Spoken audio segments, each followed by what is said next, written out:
Halo, selamat siang, saudara. Live breaking news siang hari ini menjumpai Anda bersama dengan saya Nila Irda. Pihak kepolisian kembali menemukan adanya dua jenazah korban dukun pengganda uang di Banjarnegara pada Selasa 4 April 2023. Dengan ditemukannya dua korban baru ini, saudara, total sudah ada sebanyak 12 jasad korban dari pelaku Mbah Slamet yang saat ini sudah ditemukan.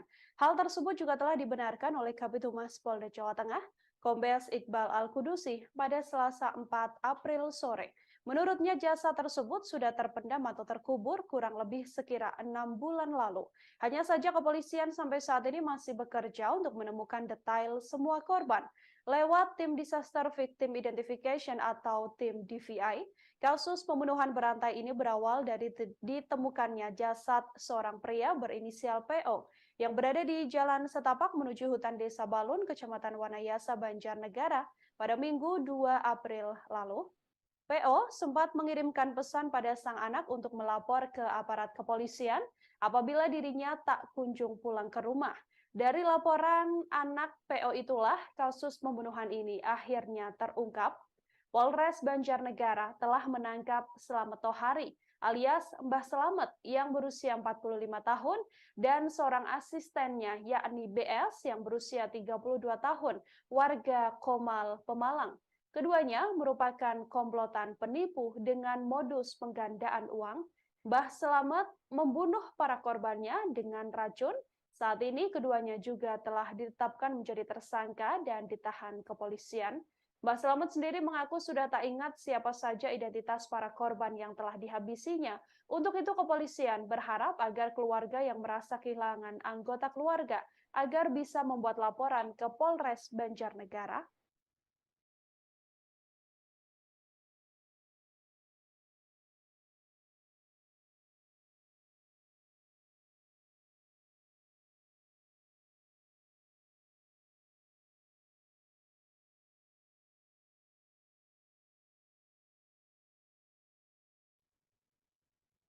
Saudara, dua mayat korban dukun pengganda uang Banjarnegara, Slamet Tohari alias Mbah Slamet, diduga ada pula yang merupakan warga asal Provinsi Lampung. Hal ini diketahui lantaran kepolisian telah menemukan kartu identitas berupa KTP di tubuh korban.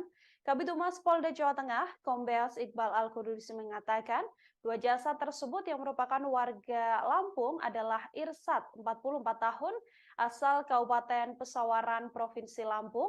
Kemudian seorang lagi adalah Wahyu Triningsih, 41 tahun, yang merupakan warga asal Kabupaten Pesawaran, Provinsi Lampung juga. Keduanya diketahui merupakan pasangan suami istri. Sebelumnya, korban yang juga sudah teridentifikasi adalah Parianto, 53 tahun, yang merupakan warga Sukabumi, Jawa Barat. Sementara itu, Kapolda Jawa Tengah mengatakan ada dua jasad yang juga ditemukan adalah Mulyadi, warga Palembang, Sumatera Selatan yang dikubur bersama dengan sang kekasih. Menurut kepolisian, Mbah Slamet sendiri mengubur korban di beberapa liang. Dari keterangan Mbah Slamet, korban Parianto warga Sukabumi, Jawa Barat ini dikubur di liang nomor 1, kemudian liang nomor 2 digunakan untuk mengubur satu warga berjenis kelamin laki-laki asal Gunung Kidul, daerah istimewa Yogyakarta. Ada pula dua warga Tasikmalaya, Jawa Barat berjenis kelamin laki-laki dan perempuan yang dikubur di liang nomor 3. Di liang nomor 4 diisi oleh jasad dua warga berjenis kelamin laki-laki dan perempuan asal DKI Jakarta. Untuk pasangan kekasih asal Palembang ini dikubur di liang nomor 5. Sementara ada pula dua warga Yogyakarta yang dikubur Mbah Slamet di liang nomor 6. Selain dua korban yang sudah teridentifikasi, kepolisian saat ini hanya mendeteksi 9 jasad lain berdasarkan jenis kelamin, yakni 6 laki-laki yang berusia antara 40 hingga 50 tahun, ada pula 3 perempuan yang berusia 25 hingga 35 tahun.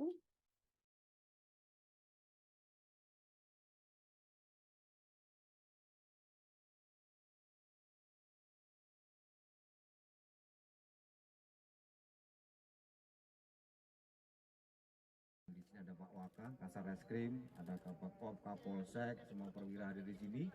Kita saat ini berada di TKP langsung bersama dengan tersangka Saudara Tohari alias Mbah Selamat. Ini dukun. Dukun ini apa ya? Saya sampai saat ini tuh masih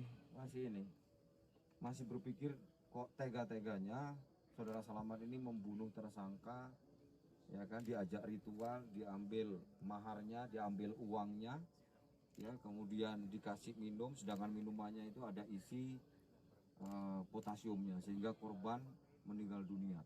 Pada saat meninggal dunia ini saya tanya nih Pak Selamat, pada saat meninggal dunia itu nadinya sudah betul-betul mati atau masih hidup? Udah betul-betul mati baru saya dikubur. Kalau belum mati belum saya berani ngubur dan. Itu dia sekarat nggak? Tolong-tolong nggak? Kan gini kan, dikasih minum, nah minum, glek. Pak, minuman apa nih Pak? Seperti itu nggak? Orangnya nggak sempat bilang seperti itu. Jadi gimana? Nah, setelah minum itu langsung sudah nggak bisa bilang apa-apa. Intinya langsung mutah sedikit, terus dia sekitar 5 menit dia sudah nggak terasa apa-apa. Nggak sempat bicara, Pak ini minuman apa? Nggak ada? Nggak, ya bener, nggak sampai bilang apa-apa dan. Karena memang itu portas itu ajaib sekali dan. Iya. Baik teman-teman, saat ini berada di TKP. Ini sudah hari yang ketiga menurut kami, karena hari pertama itu kita temukan 1 mayat, kemudian kemarin hari Senin 9 mayat, kemudian hari ini kita temukan 2 mayat. Jadi tolong jangan ditambah-tambahi ya, karena yang beredar itu nggak pas menurut saya. Jumlahnya itu nggak sesuai dengan apa yang kita dapatkan, kita autopsi. Jadi saya pastikan untuk hari ini totalnya semuanya 12. Ya, sekali lagi total penemuan mayat saat ini 12, dan kami saat ini bersama dengan tersangka Saudara Selamat. Dan Selamat sampai saat ini, panjenengan mungkin sudah lihat sendiri bahwa Selamat ini ketika ditanya ini lubang atas nama siapa, dia lupa. Lubang sana itu juga lupa ya Pak Selamat ya. Tapi yang paling atas, yang terakhir hari ini, dia masih ingat. Itu namanya Saudara Irsat. Tapi saya belum bisa memastikan ya, karena ketika dia diintegrasi kadang-kadang berubah ya. Tapi untuk yang hari ini dia bilang bahwa itu atas nama Irsat, dan satunya lagi perempuannya adalah istrinya dia tidak mengenal. Jadi hari ini kita menemukan mayat ya, sehingga total seluruh. Saudara, ada minuman kemasan di setiap liang tempat Mbah Selamat, dukun pengganda uang asal Banjarnegara ini menguburkan para korbannya. Hal ini juga telah dibenarkan oleh Kapolda Jawa Tengah Irjen Ahmad Lutfi. Namun belum diketahui apa maksud Mbah Selamat menaruh minuman kemasan di liang para korban. Polda Jawa Tengah sampai saat ini masih terus mengidentifikasi para korban dari dukun pengganda uang Banjarnegara Slamet Tohari alias Mbah Selamat ini. Kepolisian sejauh ini telah menemukan 12 jasad dari berbagai liang berbeda di area kebun milik tersangka. 2 jasad telah berhasil teridentifikasi dan sisanya masih didalami kepolisian. Diduga Mbah Selamat menggunakan racun potasium untuk menghabisi para korbannya. Racun potasium yang digunakan Mbah Selamat, dukun pengganda uang asal Banjarnegara ini bahkan sangatlah kuat. Begitu diberikan pada para korban, reaksi mereka setelah minum adalah muntah. Namun tak berselang lama, hanya berkisar 5 menit, korban diduga langsung meninggal dunia.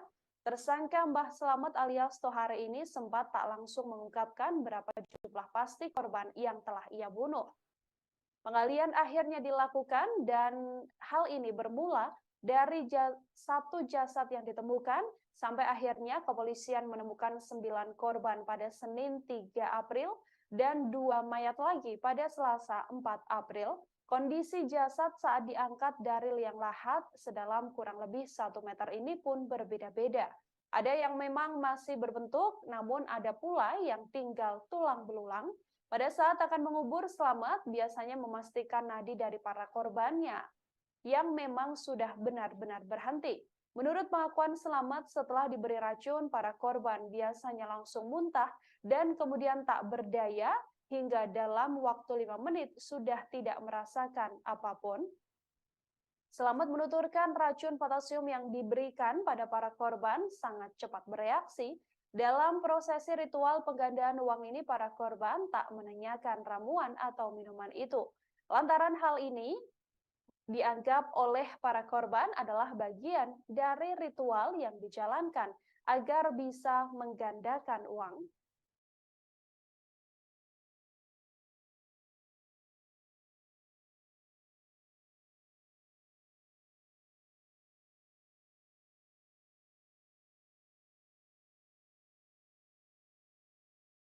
Palembang, apakah itu juga sudah didalami kan? Kemarin memang ada, tapi setelah dipastikan ternyata bukan keluarganya. Bukan keluarganya. Sudah datang ya ke reskrim, ternyata setelah dipastikan ternyata bukan keluarganya. Memang ada. Baru satu saja, si Paryanto saja yang betul-betul dipastikan itu keluarganya, dan tadi malam sudah kita kirim ke Sukabumi. Dan sebelumnya pelaku itu Yang pemakaman lah, beralih lah. 9 lainnya sudah sore. Pemakaman belum dikasih statement kan tadi kan? Pemakaman. Ya. Nah, terkait dengan masalah itu.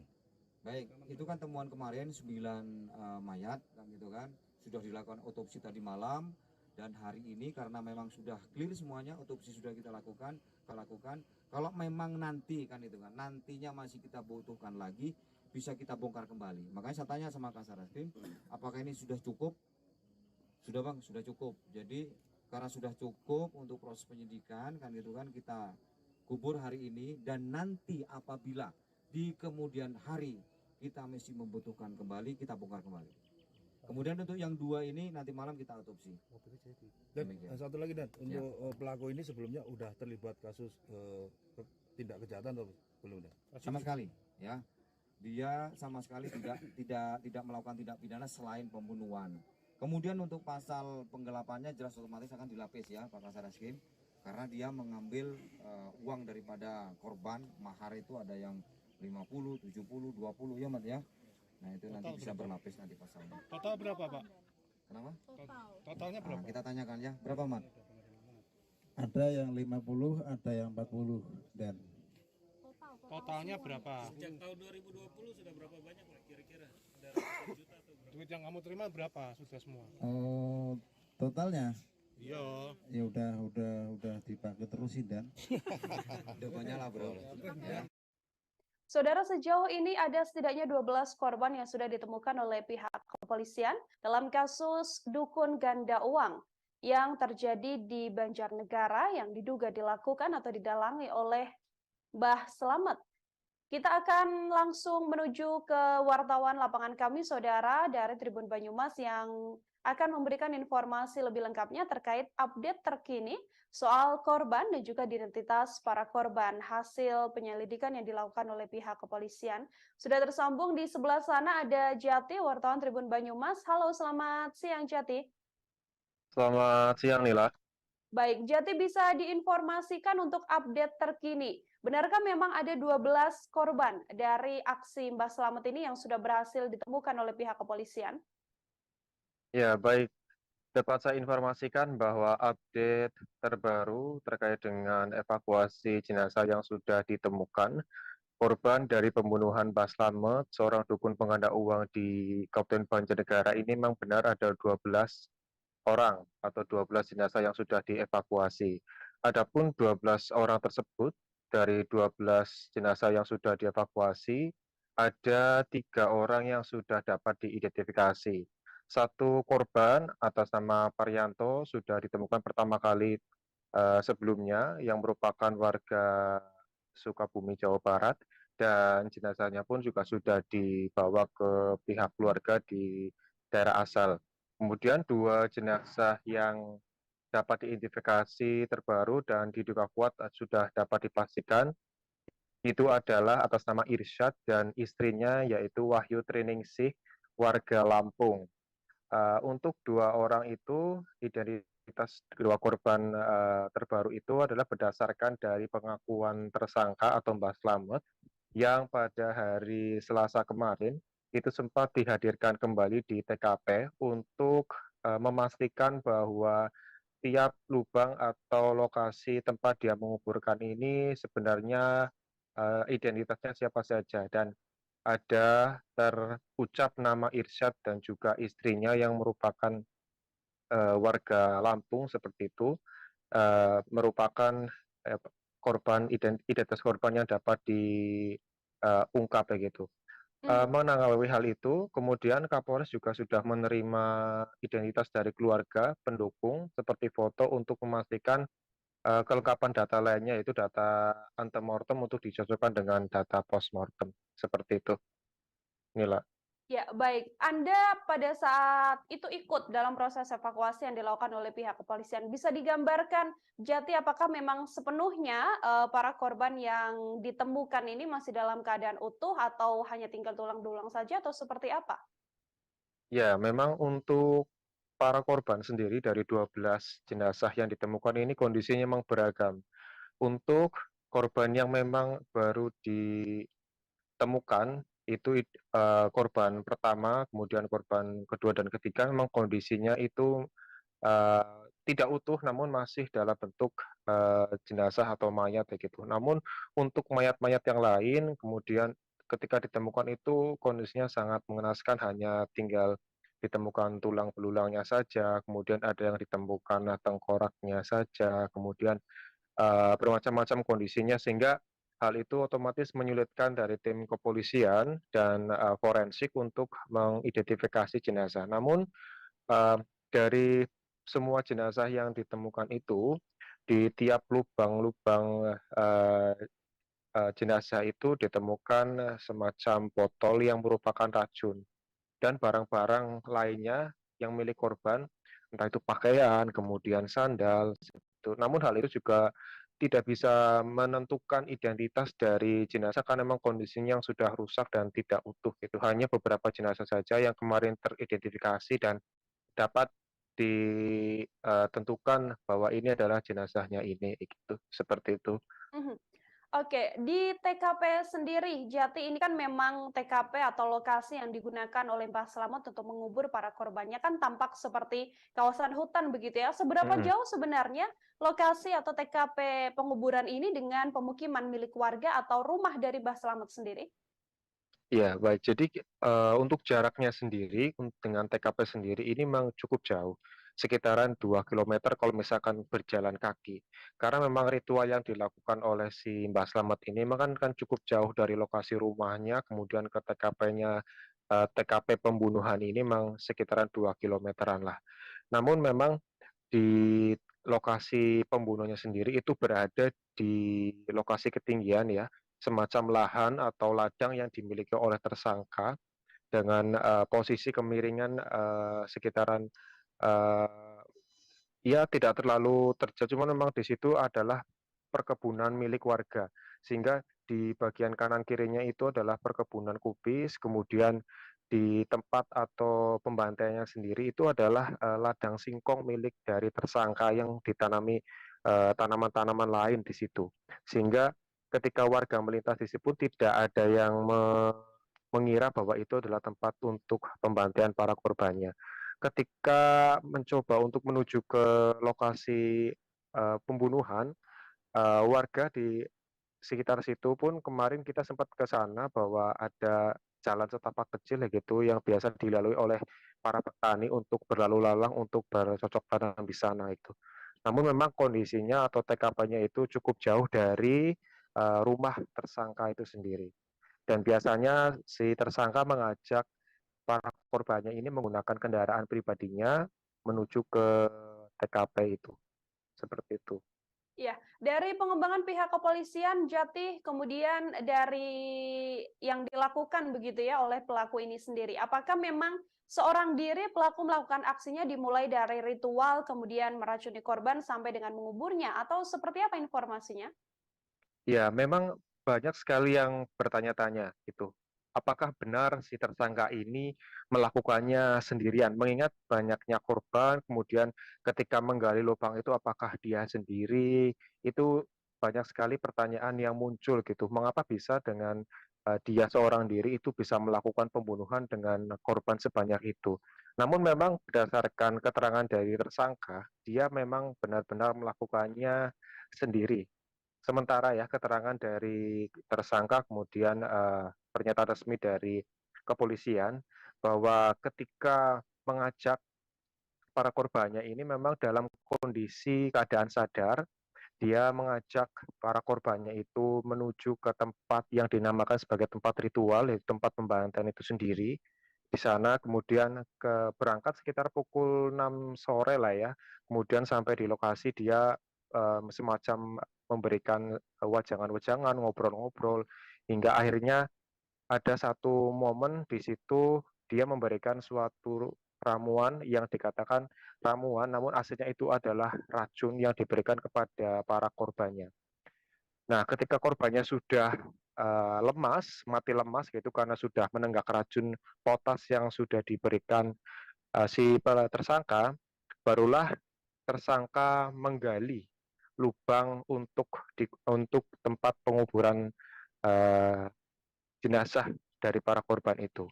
Dan lubangnya pun juga tidak terlalu dalam, hanya sekitaran 1 meter, bahkan ada beberapa lubang yang tidak terlalu dalam, tidak sampai 1 meter, namun memang rata-rata kedalaman dari lubang itu adalah 1 meter gitu. Dan dia mengakunya melakukannya sendiri untuk proses atau tindakan pembunuhannya di situ. Namun tersangka sebenarnya itu ada dua nih lah. Tersangka ada dua, yang satu adalah BS, yang merupakan tangan kanan dari tersangka hanya untuk menyalurkan antara korban dan tersangka gitu. Jadi hanya menyalurkan hubungan sebelumnya kan dia menjaring para korbannya itu melalui Facebook kayak gitu ya.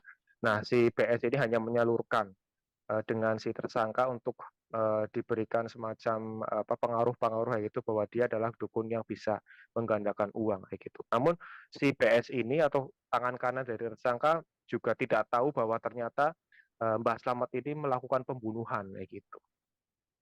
Inilah. Oke, jadi pembunuhan dan juga ritual sepenuhnya dilakukan oleh tersangka Mbah Slamet ini sendiri. Terakhir, Jati, ada 12 korban yang ditemukan di lokasi begitu ya. Kemudian apakah sudah ada keterangan dari kepolisian? Kira-kira kisaran sudah berapa lama para korban ini dihabisi? Kemudian yang paling terakhir ini juga kapan? Apakah sudah ada keterangan?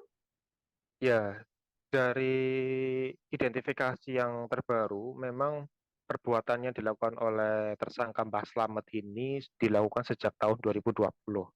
Namun jarak antara korban dibunuh, antara satu korban dengan korban yang lainnya ini masih dilakukan penyelidikan lebih lanjut.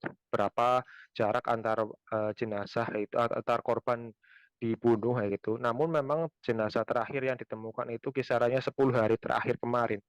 Korban pertama yang ditemukan itu kurang lebih 10 hari terakhir itu adalah mungkin itu dia melakukan pembunuhannya itu. Namun selama tahun 2020 itu dia mengaku mulai melakukan pembunuhan terhadap korban-korbannya itu, sehingga kurang lebih 3 tahun terakhir ini dia melakukan aksi keji tersebut gitu. Oke, Inilah.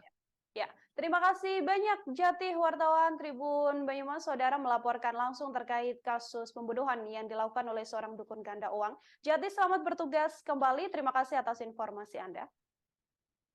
Saudara, akan kami tampilkan ini adalah wawancara pihak kepolisian dengan tersangka Mbah Slamet pada saat hadir langsung di TKP pembunuhan. Berikut liputan lengkapnya kami hadirkan untuk Anda. Palembang, apakah itu juga sudah didalami? Kemarin memang ada, tapi setelah dipastikan ternyata bukan keluarganya. Bukan keluarganya. Sudah datang ya ke reskrim, ternyata setelah dipastikan ternyata bukan keluarganya. Memang ada.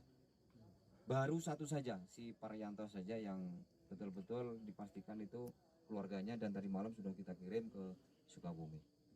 Dan sebelumnya pelaku itu yang pemakaman beralih 9 lainnya sudah sore pemakaman belum dikasih statement dan tadi. Pemakaman. Ya. Nah, terkait dengan masalah tadi. baik, itu kan temuan kemarin 9 mayat kan gitu kan. Sudah dilakukan otopsi tadi malam, dan hari ini karena memang sudah clear semuanya, otopsi sudah kita lakukan. Kalau memang nanti kan itu kan, nantinya masih kita butuhkan lagi, bisa kita bongkar kembali. Makanya saya tanya sama Kasareskrim, apakah ini sudah cukup? Sudah Bang, sudah cukup. Jadi karena sudah cukup untuk proses penyidikan kan gitu kan, kita kubur hari ini, dan nanti apabila di kemudian hari kita masih membutuhkan kembali, kita bongkar kembali. Kemudian untuk yang 2 ini nanti malam kita otopsi. Dan Demikian. satu lagi Dan, untuk pelaku ini sebelumnya udah terlibat kasus tindak kejahatan atau belum Dan? Sama sekali, ya. Dia sama sekali tidak melakukan tindak pidana selain pembunuhan. Kemudian untuk pasal penggelapannya jelas otomatis akan dilapis ya Pak Kasareskrim, karena dia mengambil uang daripada korban. Mahar itu ada yang 50, 70, 20 ya Mat ya. Nah itu nanti Total bisa berapa? berlapis nanti pasalnya. Total berapa Pak? Kenapa? Totalnya Nah, berapa? kita tanyakan ya, berapa Mat? Ada yang 50, ada yang 40 dan Totalnya berapa? Sejak tahun 2020 sudah berapa banyak Pak kira-kira? Ada ratusan juta atau berapa? Duit yang kamu terima berapa sudah semua? totalnya Iya. ya udah dipakai terusin dan Udah banyak lah bro. Ya. Pakai buat apa? Nah, pengakuan dia untuk bayar apa? Bayar utang-utang untuk kehidupan sehari-hari lah. Korban dari mana aja Pak selain dari Sukabumi Pak? Nah ini korban, ini tersangka ini masih simpang siur ya. Ini tolong jangan dipatenkan bahwa tersangka ini masih berubah-ubah. Ini juga masih berubah-ubah. Untuk keterangan dari dia, ada yang dari Palembang, dari Jakarta, ada Ratasi, ada Yogyakarta. Mana lagi Mat? Ini terakhir mana? Lampung. Nah itu. Kan rata-rata mereka berdua kan, suami istri ini dari Lampung. Kemudian Jogja juga 2 orang ya Mat ya. 2 orang. Tasik ada berapa Mat? 3 atau 2? Ada 2. Nah itu. Kemudian untuk namanya mereka lupa. Nah itu demikian teman-teman. Mobil korban katanya ada yang dijual sama mobil korban. Mobil korban. Benar nggak? enggak. Di sini ada Pak Waka, Kasareskrim, ada Kapolsek, Kapolsek, semua perwira ada di sini. Kita saat ini berada di TKP langsung bersama dengan tersangka Saudara Tohari alias Mbah Selamat. Ini dukun. Dukun ini apa ya? Saya sampai saat ini tuh masih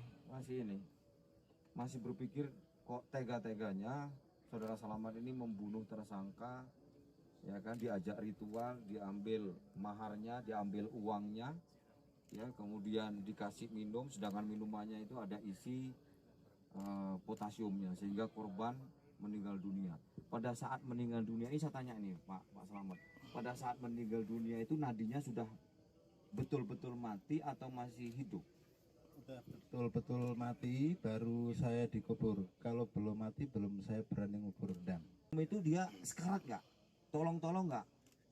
Kan gini kan, dikasih minum, nah minum, glok. Pak minuman apa nih Pak? Seperti itu nggak? Orangnya nggak sempat bilang seperti itu. Jadi gimana? Nah, setelah minum itu langsung sudah nggak bisa bilang apa-apa. Intinya langsung mutah sedikit, terus dia sekitar 5 menit dia sudah nggak terasa apa-apa. Nggak sempat bicara, Pak ini minuman apa? Nggak ada. Enggak dan enggak dong. ya bener enggak sampai bilang apa-apa dan karena memang itu portas itu ajaib sekali dan iya. Baik teman-teman, saat ini berada di TKP. Ini sudah hari yang ketiga menurut kami, karena hari pertama itu kita temukan 1 mayat, kemudian kemarin hari Senin 9 mayat. Kemudian hari ini kita temukan 2 mayat. Jadi tolong jangan ditambah-tambahi ya. Karena yang beredar itu nggak pas menurut saya. Jumlahnya itu nggak sesuai dengan apa yang kita dapatkan, kita otopsi. Jadi saya pastikan untuk Saudara, seorang korban dukun pengganda uang di Banjarnegara rupanya sempat mengirimkan voice note pada putranya sebelum tewas dihabisi. Voice note tersebut kemudian yang kini viral di media sosial. Dalam rekaman suara itu diketahui bahwa ia menuturkan bahwa dirinya saat ini sedang berada di kediaman Mbah Selamat. Dalam kesaksiannya, korban menuturkan bahwa ia juga meminta pada sang anak agar berhati-hati dan nanti apabila memang korban tidak bisa dihubungi,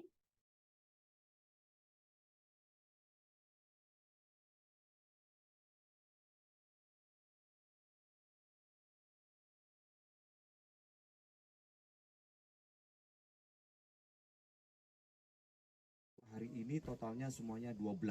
Ya, sekali lagi total penemuan mayat saat ini 12 dan kami saat ini bersama dengan tersangka saudara Slamet. Dan Slamet sampai saat ini panjenengan mungkin sudah lihat sendiri bahwa Slamet ini ketika ditanya ini lubang atas nama siapa, dia lupa. Lubang sana itu juga lupa ya Pak Slamet ya. Tapi yang paling atas yang terakhir hari ini dia masih ingat. Itu namanya saudara Irsat. Tapi saya belum bisa memastikan ya, karena ketika dia diintegrasi kadang-kadang berubah. Ya, tapi untuk yang hari ini dia bilang bahwa itu atas nama Irsat dan satunya lagi perempuannya adalah istrinya. Istrinya dia tidak mengenal.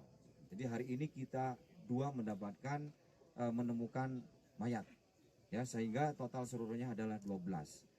Kemudian nanti jelas otomatis kita akan melakukan otopsi kembali terhadap dua orang ini. Nanti kita lakukan otopsi malam lagi nih. Langsung malam ini kita otopsi. Kemudian mungkin teman-teman semuanya akan bertanya, Pak, hasilnya seperti apa? Saya sampai saat ini belum menerima hasil daripada otopsi itu, karena itu bagian daripada proses penyidikan, pemberkasan, karena otopsi itu harus masuk dalam berkas perkara.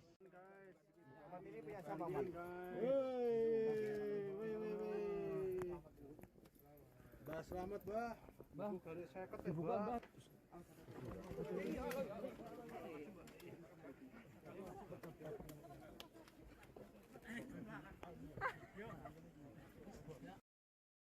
Saudara korban dukun pengganda uang di Banjarnegara rupanya sempat mengirimkan voice note pada putranya sebelum tewas dihabisi. Korban bernama Parianto ini berbisik dan menceritakan bahwa dirinya baru saja menjalani sebuah ritual. Korban bernama Parianto mengaku tak tahu saat ini sedang berada di mana. Hanya saja saat itu diakuinya bahwa ia berada antara 100 meter dari kediaman pribadi Mbah Slamet. Suaranya bergetar dan berbisik. Parianto mengaku ia sempat diajak ke sebuah hutan oleh Mbah Slamet. Selepas dari hutan, Parianto menceritakan bahwa ia merasakan hal yang cukup aneh. Ia mengaku kerap mengantuk setelah meminum sebuah minuman dari Mbah Slamet. Ia menuturkan efek yang dirasakan adalah kantuk yang sangat besar. Ia bahkan beberapa kali tertidur hingga tak sadar. Sila kepalanya sudah menyentuh tanah. Ia mengaku merasa seperti mabuk setelah minum minuman tersebut. Meski begitu, korban pun berharap tetap diberikan keselamatan dan bisa memperoleh apa yang menjadi tujuannya. Selain voice notes, Parianto juga sempat mengirimkan pesan tertulis pada sang putra. Dalam pesan tersebut, Parianto mengaku sedang berada di rumah Mbah Slamet. Ia juga meminta pada anaknya untuk melapor ke kepolisian apabila nantinya tak ada kabar dari Parianto. Dari Parianto inilah kasus pembunuhan yang dilakukan Mbah Slamet akhirnya terbongkar. Rekaman suara Parianto ini viral di media sosial dan kemudian terdengar bagaimana suasana atau bagaimana kepanikan yang dirasakan oleh Parianto seusai bertemu dengan Mbah Slamet dan menjalani ritual untuk penggandaan uang. Kalau di Sherlock ini orang tuanya atau rumahnya juga sama lah, takutnya kenapa-napa ayahnya gitu loh. Lokasinya ini di mana? Ini lokasi di rumahnya dia gitu loh. Masih satu kampung. Ini orang tuanya sekitar 100 meter baru rumahnya dia, sama aja. Namanya kan Selamat. Kayaknya sih waspada aja. Ya dia sih pernah ngasih ayah 100 lebih. Coba ini buat waspada aja. Takutnya namanya ayah kan gak punya teman, gak punya asisten, gak punya ajudan, gak punya rekan-rekan yang orang ayah percaya lagi. Makanya ayah agak sedikit ngeri gitu loh. Apalagi tadi di hutan, ayah gak sadar bahwa yang ngantuk mulu habis minum Pocari Sweat.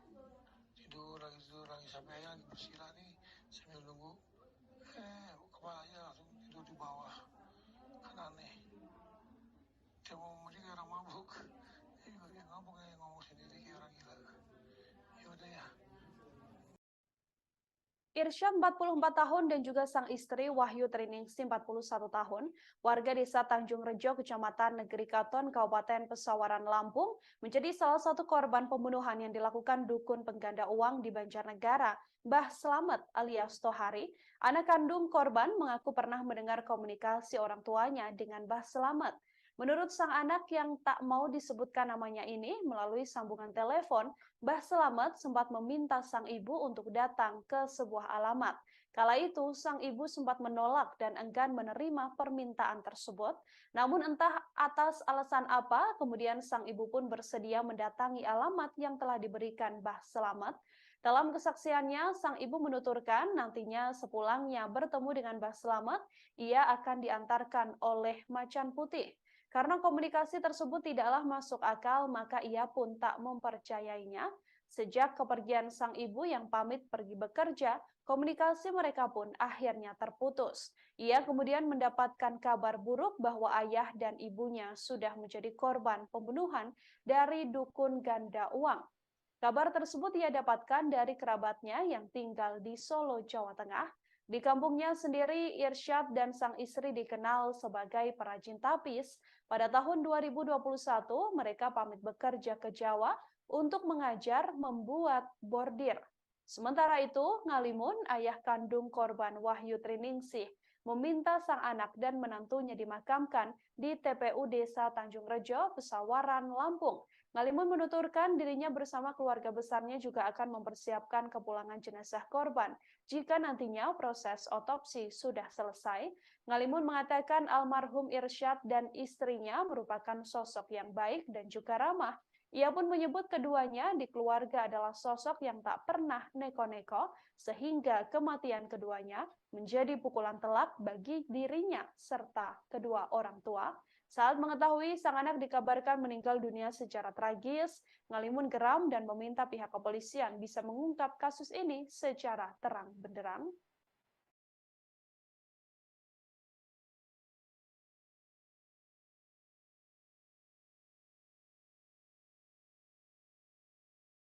Kalau jenazah ya pasti kita mempersiapkan lah, biar di TPI sini. Terus sosok dari keluarga korban sendiri di keluarga itu seperti apa sih Pak? Sosok kepribadiannya seperti apa? Kepribadiannya ya bagus lah, nggak punya masalah apa-apa kalau di keluarga gitu kan, nggak pernah apa-apa, nggak pernah bilang apa ini enggak. Terus dan kejadian ini nyangka nggak sih Pak akan terjadi seperti ini Pak? Ya nggak nyangka lah akan terjadi kayak gini. Terus dari Bapak selaku keluarga sebagai orang tua itu dengar awal kabar itu dari mana itu Pak? Dari HP.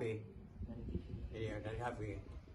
Kan berita dari HP itu kan. Apa yang seperti apa sih Pak dengan kejadian terjadi seperti ini sih Pak? Ya kita yang menyesal lah ya. Kalau bisa dituntut seberapa beratnya lah orang itu yang mungkin yang nggak benar sama anak saya. Tahun lah, dia izinnya kan pamit kerja, gitu kan. Katanya di sana dia di sini menunggu tapis bordir. Di sana ada kerjaan buat ngajarin kursus gitulah. Jadi dia bilangnya bayar per bulan, per jam katanya. Cuma itu aja. Setelah itu dia pamit nggak ada kontak lagi. Udah nggak tahu. Ya, kalau yang pasti sih sama anaknya pasti. Kalau punya anak dua. Terus komunikasi selama ini dengan itu nggak ada kontak lagi. Sama keluarga juga enggak, sama anaknya juga enggak. Oh, saya dari anaknya. Katanya dia dapat dari keluarganya di Solo. Dia dari HP. Pas saya tadi pagi subuh saya buka di Google, iya. Ibu di masyarakat seperti apa? Ibu ada imbasnya nggak, ada dampaknya nggak? Oh enggak ya, masyarakat biasa aja di sini sama ibu ya? Ya biasa aja, kalau saya juga nggak tahu apa-apa sih ya. Iya. Kalau ibu sama bapak Tohari udah punya berapa putra?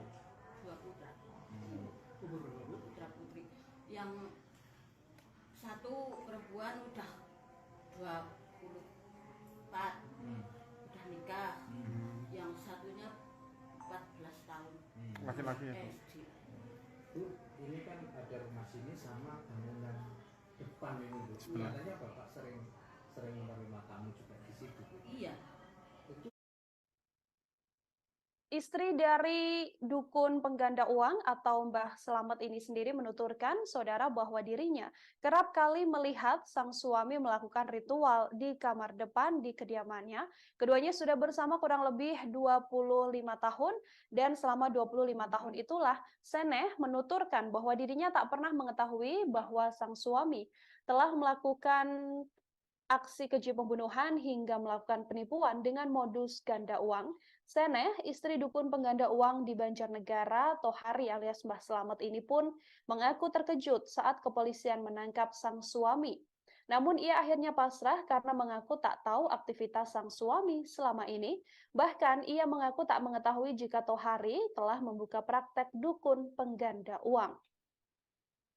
Diakui oleh Seneh selama 25 tahun berkeluarga, memang pekerjaan sang suami tidak pernah jelas. Dan bahkan Seneh menuturkan bahwa pekerjaan sang suami adalah pekerjaan serabutan. Hanya saja Seneh mengakui jika sang suami kerap menerima tamu, namun ia pun jarang berinteraksi dengan para tamu tersebut. Ia menuturkan tak pernah bertanya apabila ada tamu dari sang suami yang datang ke rumah. Saat bertemu tamu, Mbah Selamet atau Tohari kadang-kadang melakukan ritual di sebuah ruangan tepat di depan rumahnya.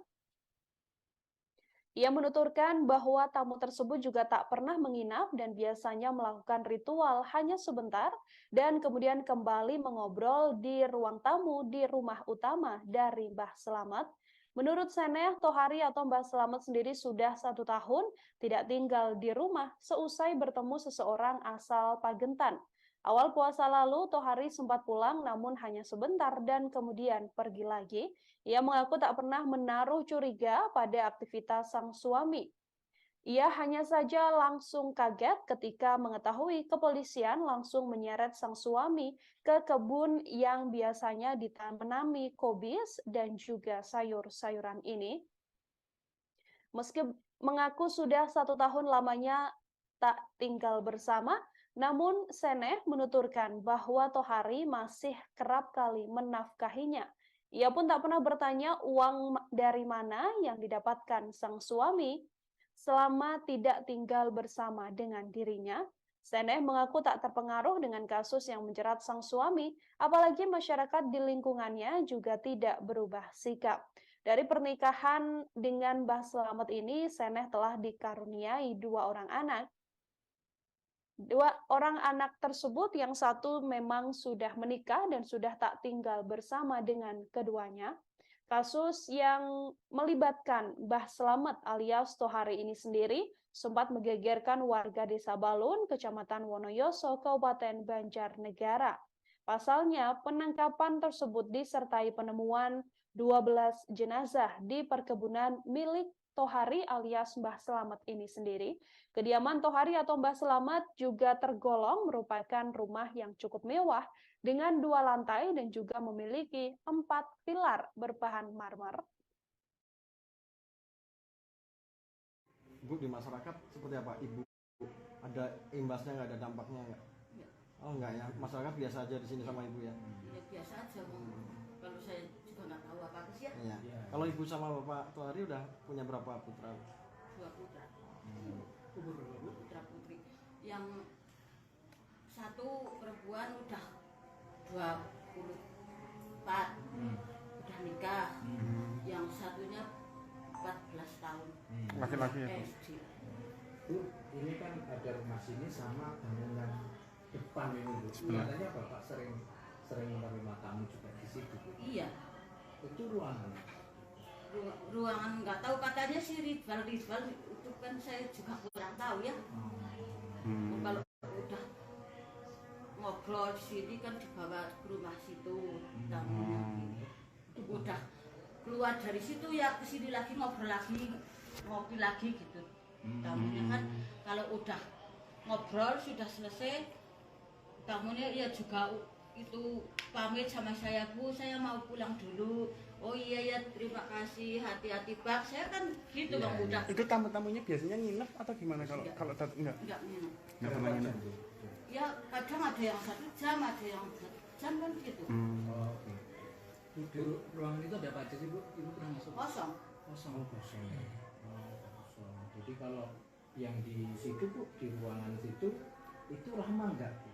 Biasanya menerima tamu di ruangan? Enggak, cuma sebentar. Oh sebentar. Sebentar di situ, ngobrol lagi di sini. Sebentar itu maksudnya 15 menit atau setengah Ya, jam gitu? iya kayaknya. Saya kan kurang tahu ya. Iya. Kalau istri kan kalau udah ngasih minum, kan saya keluar enggak. Itu dengar orang ngobrol gitu kan enggak. Ngasih minumnya di ruangan apa di mana? Di sini ya. Ya kalau pulang ya biasa sehat-sehat aja pamitan tamunya gitu. Bu Nun sewu jenengan asmane Bu? Seneh. SENEH. Seneh. Usianya berapa? Umur Ibu? Umurnya 49. Oh 49. Bu, punten kalau kesehariannya Ibu ngapain aja Bu biasanya? Kerjanya, pekerjaannya. Saya atau ibu rumah tangga? ya biasa kebun Tani. teman buruk. Tandur lah. Tandur, petani. Oke. Tapi Ibu nggak tahu ya pekerjaan Bapak? Nggak tahu. Jarang di rumah sih. Pernah dikasih uang berapa? Dari mana Ibu tanya nggak? Kalau kasih uang ya dulu memang ya cokan dikasih uang mau ada anaknya ya. Tapi kan itu uang dari hasil nipu atau hasil garong kan saya juga nggak tahu. Orang istri kan dikasih nafkah kan nggak tahu uang dari mana gitu. Nggak tanya Ibu ya? Iya nggak, ya saya nggak tanya. Pak Sutri asal Lampung, korban pembunuhan berantai, dukun pengganda uang Mbah Slamet di Banjarnegara memberikan pesan terakhir sekitar 2 tahun lalu. Pesan tersebut disampaikan pada keluarga dan anak-anak korban yang bernama Irsyad dan sang istri Wahyu Triningsih. Saat itu berpesan bahwa dirinya akan pergi ke Jawa untuk bekerja. Pasangan suami istri ini tercatat sebagai warga Desa Tanjung Rejo, Kecamatan Negeri Katon, Kabupaten Pesawaran, Lampung. Saat dikonfirmasi, Kepala Desa Tanjung Rejo Negeri Katon Pesawaran, Sanjaya juga membenarkan warganya menjadi korban pembunuhan Mbah Slamet. Pihak desa dan juga keluarga saat ini masih menunggu hasil otopsi dari pihak kepolisian. Sanjaya menyebut ia telah diberikan kabar secara langsung oleh Bupati Pesawaran dan di Ramadona terkait peristiwa tersebut. Sanjaya mengatakan pasangan suami istri korban pembunuhan ini sudah hampir 2 tahun tak pulang ke rumah. Bahkan mereka sama sekali tak memberikan kabar baik pada anak maupun saudaranya yang lain yang saat ini tinggal di Pesawaran, Lampung. Menurutnya, Pak Sutri tersebut terakhir pulang ke rumah pada tahun 2021 silam. Sanjaya menyebut dalam kesehariannya korban merupakan seorang pengrajin tapis. Korban juga sebagai penenun dan pernah bekerja dengan pemerintah Kabupaten Pesawaran untuk membuat tapis dan peci bordir. Ia menuturkan korban juga memiliki usaha di kawasan Tanjung Rejo. Sementara itu, kakak dari korban Wahyu Triningsih, yakni Helmi, mengatakan adik dari iparnya pamit bekerja ke Jawa karena ada pekerjaan mengajar kursus untuk membuat bordir. Mereka sendiri memiliki usaha tapis di rumahnya sendiri di Dusun Simbarejo, Desa Tanjung Rejo, Kecamatan Negeri Katon, Kabupaten Pesawaran. Untuk kepergian sendiri, korban terakhir pamit pada 2021 lalu. Setelah korban pamit pergi, dirinya mengaku tak pernah berkomunikasi selama hampir setahun terakhir.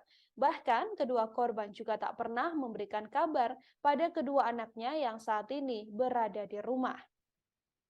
Helmi mengatakan korban memiliki 2 orang anak, dan ia sendiri mengaku mengetahui kabar adik dan iparnya telah meninggal dunia dan menjadi korban pembunuhan atau pembantaian oleh dukun bernama Slamet Tohari dari sang anak.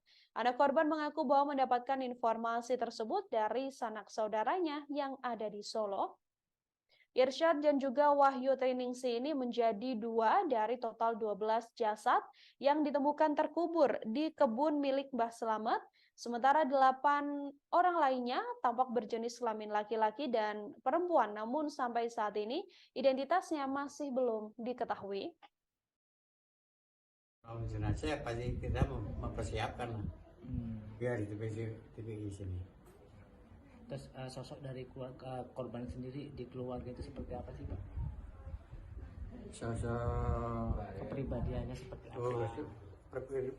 Kepribadiannya ya bagus lah, punya masalah apa-apa kalau di keluarga gitu kan. Nggak pernah apa-apa, nggak pernah bilang apa itu ini enggak. Terus dengan kejadian ini nyangka nggak sih Pak akan terjadi seperti ini Pak?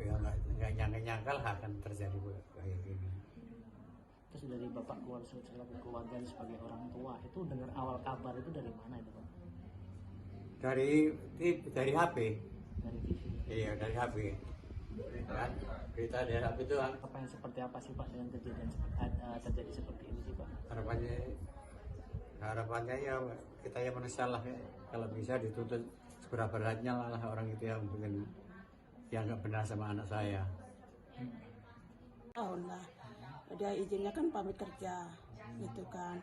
Katanya di sana dia di sini menunggu tapis bordir. Di sana ada kerjaan buat ngajarin kursus gitulah. Jadi dia bilangnya bayar per bulan, per jam katanya. Cuma itu aja. Setelah itu dia pamit nggak ada kontak lagi. Nggak tahu. Ya, kalau yang pasti sih sama anaknya pasti. Kalau punya anak dua. Terus komunikasi selama ini dengan itu nggak ada kontak lagi.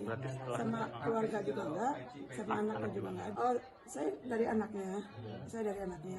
Katanya dia dapat dari keluarganya yang di Solo. Dia dari HP. Pas saya tadi pagi subuh saya buka di Google, iya. Bu, di masyarakat seperti apa? Ibu ada imbasnya nggak, ada dampaknya nggak? Oh enggak ya, masyarakat biasa aja di sini sama ibu ya? Ya biasa aja, kalau saya juga nggak tahu apa-apa sih ya. Iya. Kalau ibu sama bapak Tuhari udah punya berapa putra? 2 putra. Putra putri. Yang satu perempuan udah 24, udah nikah. Yang satunya 14 tahun. Laki-laki ya? Bu, ini kan ada rumah sini sama bangunan depan ini Bu. Katanya Bapak sering menerima tamu juga di situ. Iya. Itu ruangan. Ruangan nggak tahu, katanya sih Ridwal itu kan saya juga kurang tahu ya. Kalau udah ngobrol di sini kan dibawa ke rumah situ tamunya gitu. Udah keluar dari situ ya ke sini lagi ngobrol lagi, ngopi lagi gitu. Tamunya kan kalau udah ngobrol sudah selesai, tamunya ya juga itu pamit sama saya, Bu, saya mau pulang dulu. Oh iya ya, terima kasih, hati-hati Pak. Saya kan gitu Bang udah. Itu tamu-tamunya biasanya nginep atau gimana kalau enggak? Enggak nginep. Enggak pernah nginep. Ya kadang ada yang 1 jam, ada yang 1 jam kan gitu. Oh, oke. Di ruangan itu ada apa aja sih Bu? Ibu pernah masuk? Kosong. Kosong. Kosong.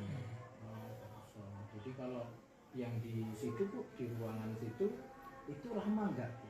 Biasanya menerima tamu di ruangan? Enggak, cuma sebentar. Oh, sebentar. Sebentar di situ, ngobrol lagi di sini. Sebentar itu maksudnya 15 menit atau setengah Ya, jam gitu? Iya kayaknya. Saya kan kurang tahu ya. Iya. Kalau istri kan kalau udah ngasih minum, kan saya keluar enggak gitu. Dengar orang ngobrol gitu kan enggak. Ngasih minumnya di ruangan apa di mana? Di sini ya. Ya kalau pulang ya biasa sehat-sehat aja, pamitan tamunya gitu. Bu Nun sewu jenengan asmane, Bu? Seneh. SENEH. Seneh. Usianya berapa? Umurnya 49. Oh, 49. Bu, punten kalau kesehariannya Ibu ngapain aja Bu biasanya? Kerjanya, pekerjaannya. Saya atau ibu rumah tangga? ya biasa kebun Tani. teman buruk. Tandur lah. Tandur, tani. Oke. Tapi Ibu nggak tahu ya pekerjaan Bapak? Nggak tahu. Jarang di rumah sih. Pernah dikasih uang berapa? Dari mana aku tanya nggak? Kalau kasih uang ya dulu memang ya cokan dikasih uang mau ada anaknya ya. Tapi kan itu uang dari Irsyad dan Wahyu Triningsih adalah pasangan suami istri asal Kabupaten Pesawaran, Provinsi Lampung yang menjadi korban dukun pengganda uang Tohari alias Mbah Selamet. Sebelum berangkat Irsyad dan Tri ke Banjarnegara, anak korban pernah mendengar percakapan orang tuanya dengan Mbah Selamet. Hal ini disampaikan sang anak saat ditemui di kediaman korban di Dusun Simbaretno, Desa Tanjung Rejo, Kecamatan Negeri Katon, Pesawaran pada Rabu 5 April. Anak korban mengaku pernah mendengar percakapan orang tuanya saat berkomunikasi lewat telepon dengan pelaku, yakni Slamet Tohari. Sang dukun pengganda uang kala itu meminta ibu korban untuk datang ke alamatnya. Namun saat itu sang ibu sempat menolak permintaan tersebut. Hanya saja kemudian ibunya bersedia untuk pergi ke alamat yang ditujukan oleh Slamet Tohari, sang dukun palsu. Dari kesaksian anak korban, Slamet juga mengatakan bahwa nantinya pasangan suami istri ini akan pulang diantarkan menggunakan macan putih. Tak jelas apa maksud macan putih tersebut, namun komunikasi itu diakui oleh pihak keluarga adalah komunikasi yang tak masuk akal, sehingga termasuk 2 dari total 12 korban yang sudah berhasil diidentifikasi oleh kepolisian. 2 warga asal Lampung yang tewas di tangan dukun pengganda uang di Banjarnegara, Jawa Tengah ini merupakan warga desa Tanjung Rejo, Kecamatan Negeri Katon, Kabupaten Pesawaran.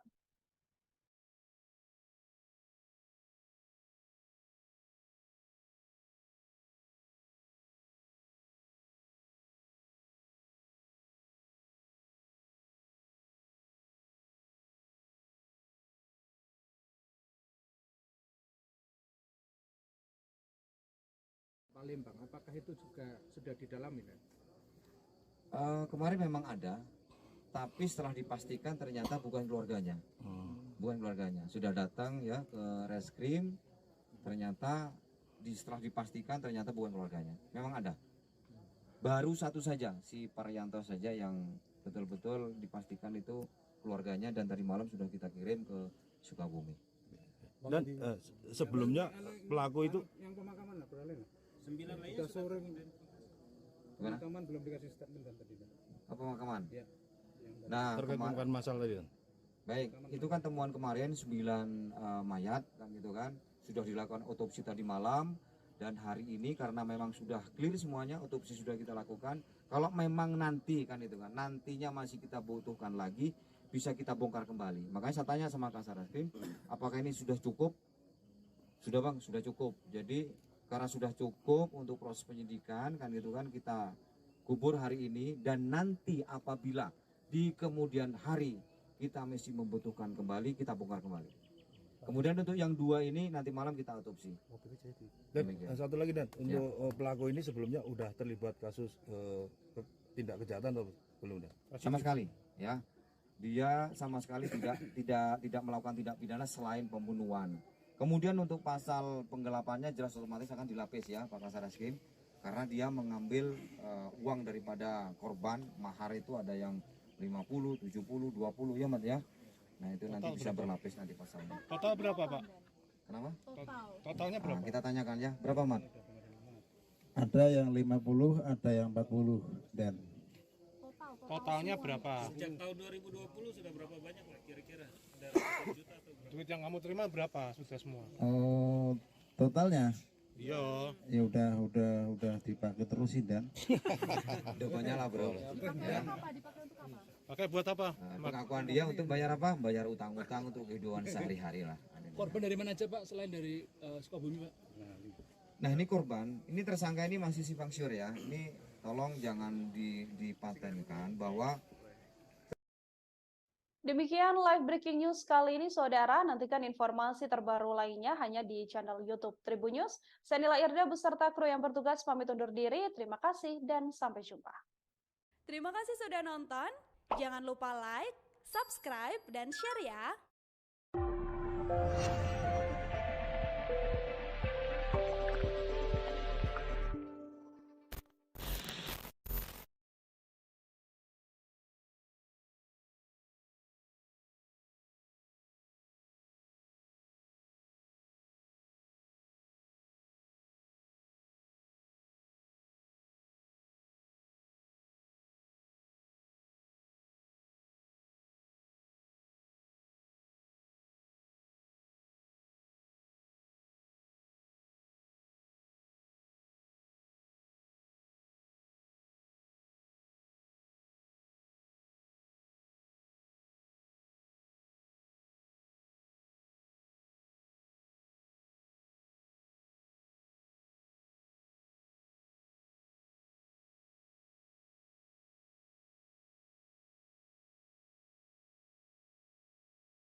Oke, dipersilahkan Pak Ketua.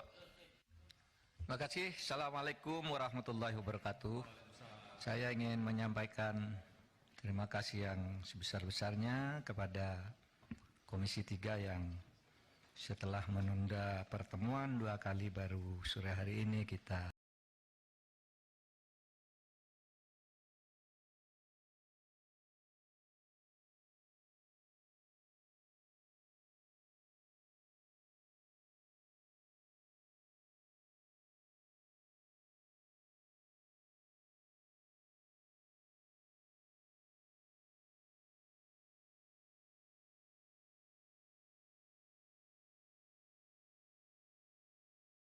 ketemu. Selamat menunaikan ibadah puasa kepada yang berpuasa. Dan saya melalui gedung yang terhormat ini mengucapkan selamat kepada seluruh warga Polhukam di seluruh Indonesia, karena hari ini adalah hari ulang tahun atau hari lahir Polhukam, 29 Maret. Dulu lahir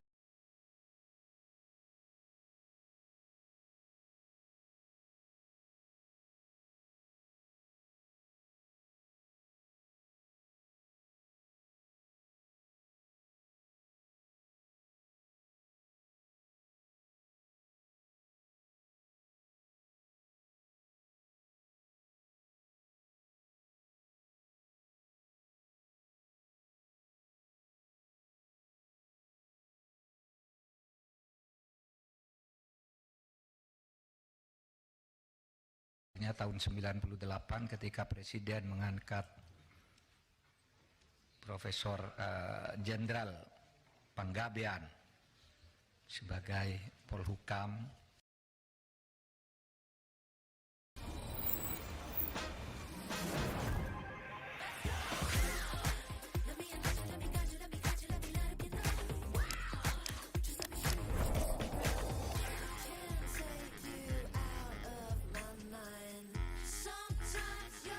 Sometimes you're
Menko Polhukam yang pertama. Saudara, selain itu saya ingin menyampaikan bahwa kedudukan DPR dan pemerintah ini sejajar. Oleh sebab itu, kita harus bersama bersikap sejajar, saling menerangkan, saling berargumen, tidak boleh ada yang satu menuding yang lain seperti polisi memeriksa copet. Pemerintah bisa melakukan itu. Oleh sebab itu, mari kita setara aja, saling buka. Itu tadi yang substansi, ya kita tunjukkan nanti datanya. Ya. Tapi saya ingin bagi dua keterangan saya ini. Ya. Pertama, saya ingin menegakkan soal legal standing. Bolehkah Menko Polhukam mengumumkan data pencucian uang ke publik yang kemarin dipersoalkan? Saya jawab nanti. Lalu yang kedua nanti substansi tadi yang menyangkut yang sudah tadi dijelaskan oleh Ibu Sri Mulyani, sahabat saya yang sangat baik. Saya kira salah seorang menteri yang terbaik di kabinet, sehingga harus saya bantu dengan sebaik-baiknya. Saudara sekalian, saya mengumumkan kasus itu, saudara, adalah sifatnya agregat. Jadi perputaran uang tidak menyebut nama orang, tidak menyebut nama akun. Itu tidak boleh. Agregat, bahwa perputaran uang dari sekian ratusan itu 249 T. Agregat.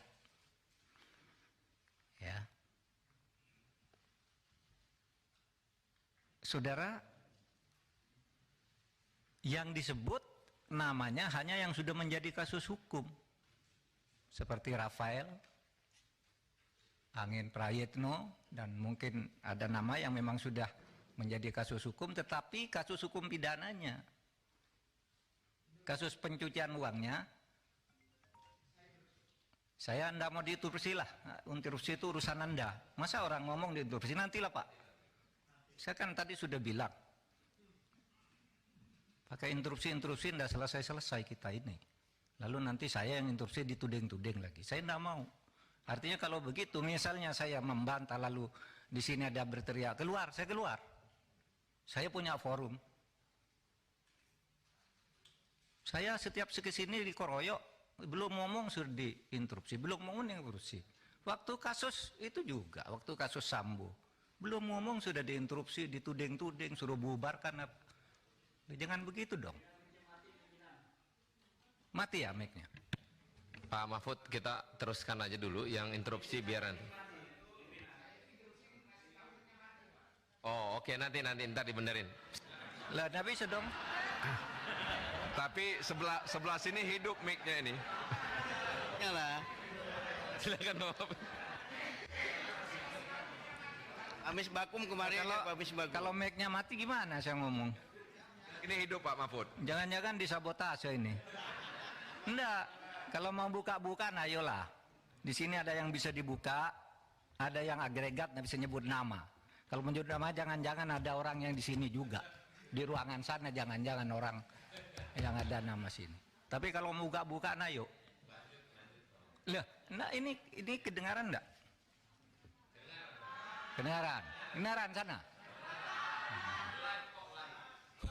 Makanya. Baik. Ya. Saya tidak sebut nama. Ya. Yang nyebut nama yang ketiga inisial bukan saya. Bu Sri Mulyani tadi. Itu nanti tanyakan ke beliau, tapi itu justru salahnya di situ. Itu. Saudara, ini ada ketentuan nih di undang-undang yang tidak boleh menyebut itu kalau menyangkut ini identitas seseorang, kemudian nama perusahaan, nomor akun dan sebagainya itu ya.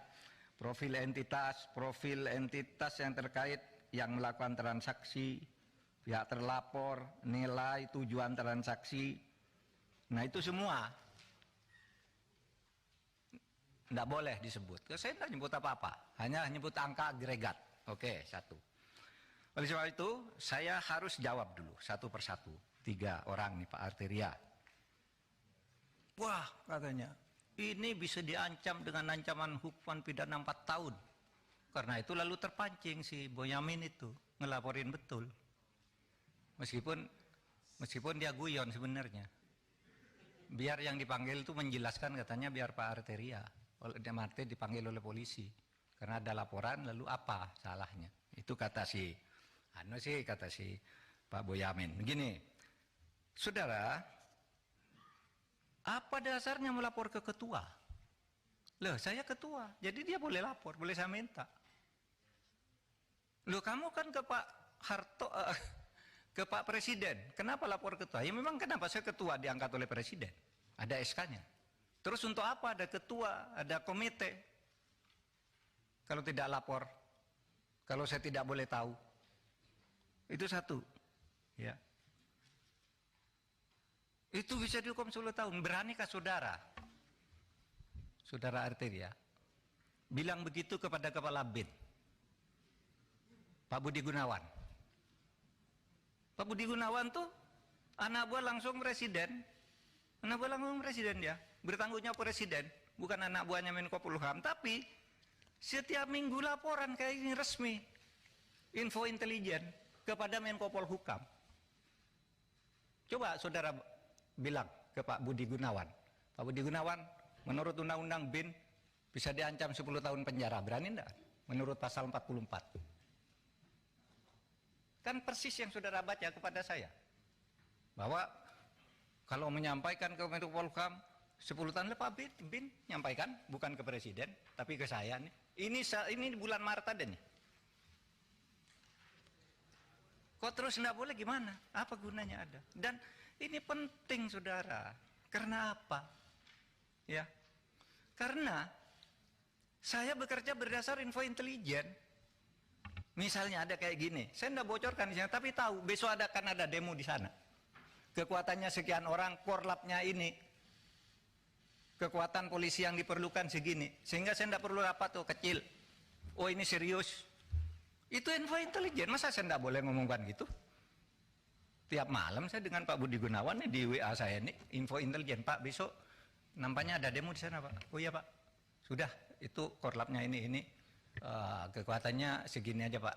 Cuma cukup di Polsek, cukup di Polres atau harus di Mabes. Kalau sudah perlu Mabes, saya undang rapat. Dan itu info intelijen, masa enggak boleh? Lalu mau dihukum 10 tahun, Pak Budi Gunawan, tugas dia bukan wahan Menko Polhukam, tapi selalu ngelapor resmi malahan kepada saya. Ya. Nah oleh sebab itu, saudara, dan ini sudah lakukan banyak nih. Kok saudara baru ribut sekarang? Nih, umumkan dan saudara diem aja sejak dulu nih. Kita yang mengumumkan kasus Indosuria. Yang sampai sekarang bebas di pengadilan kita tangkap lagi. Karena kasusnya banyak. Itu kan PPATK, kok baru ribut soal ini? Lukas NMB, ketika ditersangka ngamuk-ngamuk, rakyatnya turun, saya panggil PPATK, umumkan, uangnya di freeze. Kalau tidak begitu, Anda bisa ditangkap dia. Kita tahu dari Mbak Intelkam Polri misalnya, itu gimana di Papua? Menurut Intel, Pak, nasinya, cateringnya setiap hari turun. Itu sudah tidak ada kekuatannya. Itu kan Intel, masa tidak boleh? Nah oleh sebab itu, saudara, jangan gertak-gertak. Saya bisa gertak juga, saudara. Bisa dihukum menghalang-halangi penyidikan penegakan hukum. Iya. Dan ini sudah ada yang dihukum 7,5 tahun, namanya Verdik Yunandi. Ya kerja-kerja kayak saudara itu. Orang mau mengungkap, dihantam, dihantam. Ingat kan? Gitu. Saya bisa. Saudara menghalang-halangi penegakan hukum. Itu Verdik Yunandi. Masih ada itu. Saya sama saudara kan kerjanya dengan Verdik Yunandi. Melindungi Setia Novanto kan? nggak boleh dia ini, lalu laporkan orang, semua orang dilaporin sama dia. Ya, kita bilang ke KPK itu menghalang-halangi penyidikan, menghalang-halangi penegakan hukum. Tangkap. Jadi jangan main ancam-ancam begitu. Kita nih sama, saudara. Oleh sebab itu, saudara, saya ingin menegaskan itu kepada Pak Arsul. Harap jangan dipotong. Pak Arsul bicara kewenangan. Menurut Perpres kewenangan Polhukam itu A, B, C, D. Tidak berwenang mengumumkan. Loh, saya tanya, apa dilarang mengumumkan? Kalau tidak berwenang, apa dilarang? Kalau di dalam hukum itu sesuatu yang tidak dilarang itu boleh dilakukan. Loh, Anda dari pesantren nih, saya bacakan dalilnya. Wal aslu fil uqudi wal muamalah as-sah hatta yaqumu dalilun alal batalani wa tahrim. Pimpinan, izin pimpinan. Boleh bicara? Nanti dulu. Ya, menurut saya biarkan gini, menjelaskan dulu dong. Nanti gini. Bicara. Saya mohon izin ke pimpinan. Boleh nggak saya bicara? Nanti dulu. Oke. Nanti dulu. Silakan. Jadi setiap urusan tuh kalau tidak ada larangan, boleh, kecuali sampai timbul hukum yang melarang. Itu pesantren kan? Dalil di pesantren waktu kecil udah menghafal kayak gini. Nanti kalau di dalam hukum umum, saya katakan juga sekarang ke Pak Beni. Pertanyaannya kok seperti polisi. Menko boleh ngomongkan apa enggak? Begini Pak, kalau substansi boleh apa tidak? Begini kalau substansi boleh apa tidak? Jawab iya atau tidak. Kan enggak boleh tanya begitu. Itu. Harus ada konteksnya dong. Sesudah bilang boleh. Boleh katanya. Ini yang saya lihat. Kalau boleh sebutkan pasalnya, boleh kok harus ada pasalnya. Kalau boleh tuh enggak perlu pasal. Misalnya saya tanya ke Pak Beni boleh enggak saya ke kamar mandi sekarang? Boleh, mana pasalnya? Enggak ada, karena boleh. Kalau dilarang baru ada pasalnya. Di mana dalilnya? Nah sekarang bukan bahasa Arab, bahasa Latin. Nolum delictum nolapuna sine previa lege punali. Ini dalam hukum pidana. Tidak ada satu kesalahan, tidak ada sesuatu yang dilarang itu sampai ada undang-undang yang melarang lebih dulu. Ini tidak dilarang kok. Lalu ditanya kayak copet aja. Memang siapa? Pak Mahfud. Ya. Jadi ini Pak Mahfud menjawab apa yang diungkapkan oleh Pak Arsul, Pak Arteria. Nanti habis ini Pak Beni berarti kalau gitu ya? Iya tadi sudah. Oh, udah. Iya Pak Beni yang bertanya sewenang-wenang. Jadi teman-teman, sebentar Pak Mahfud.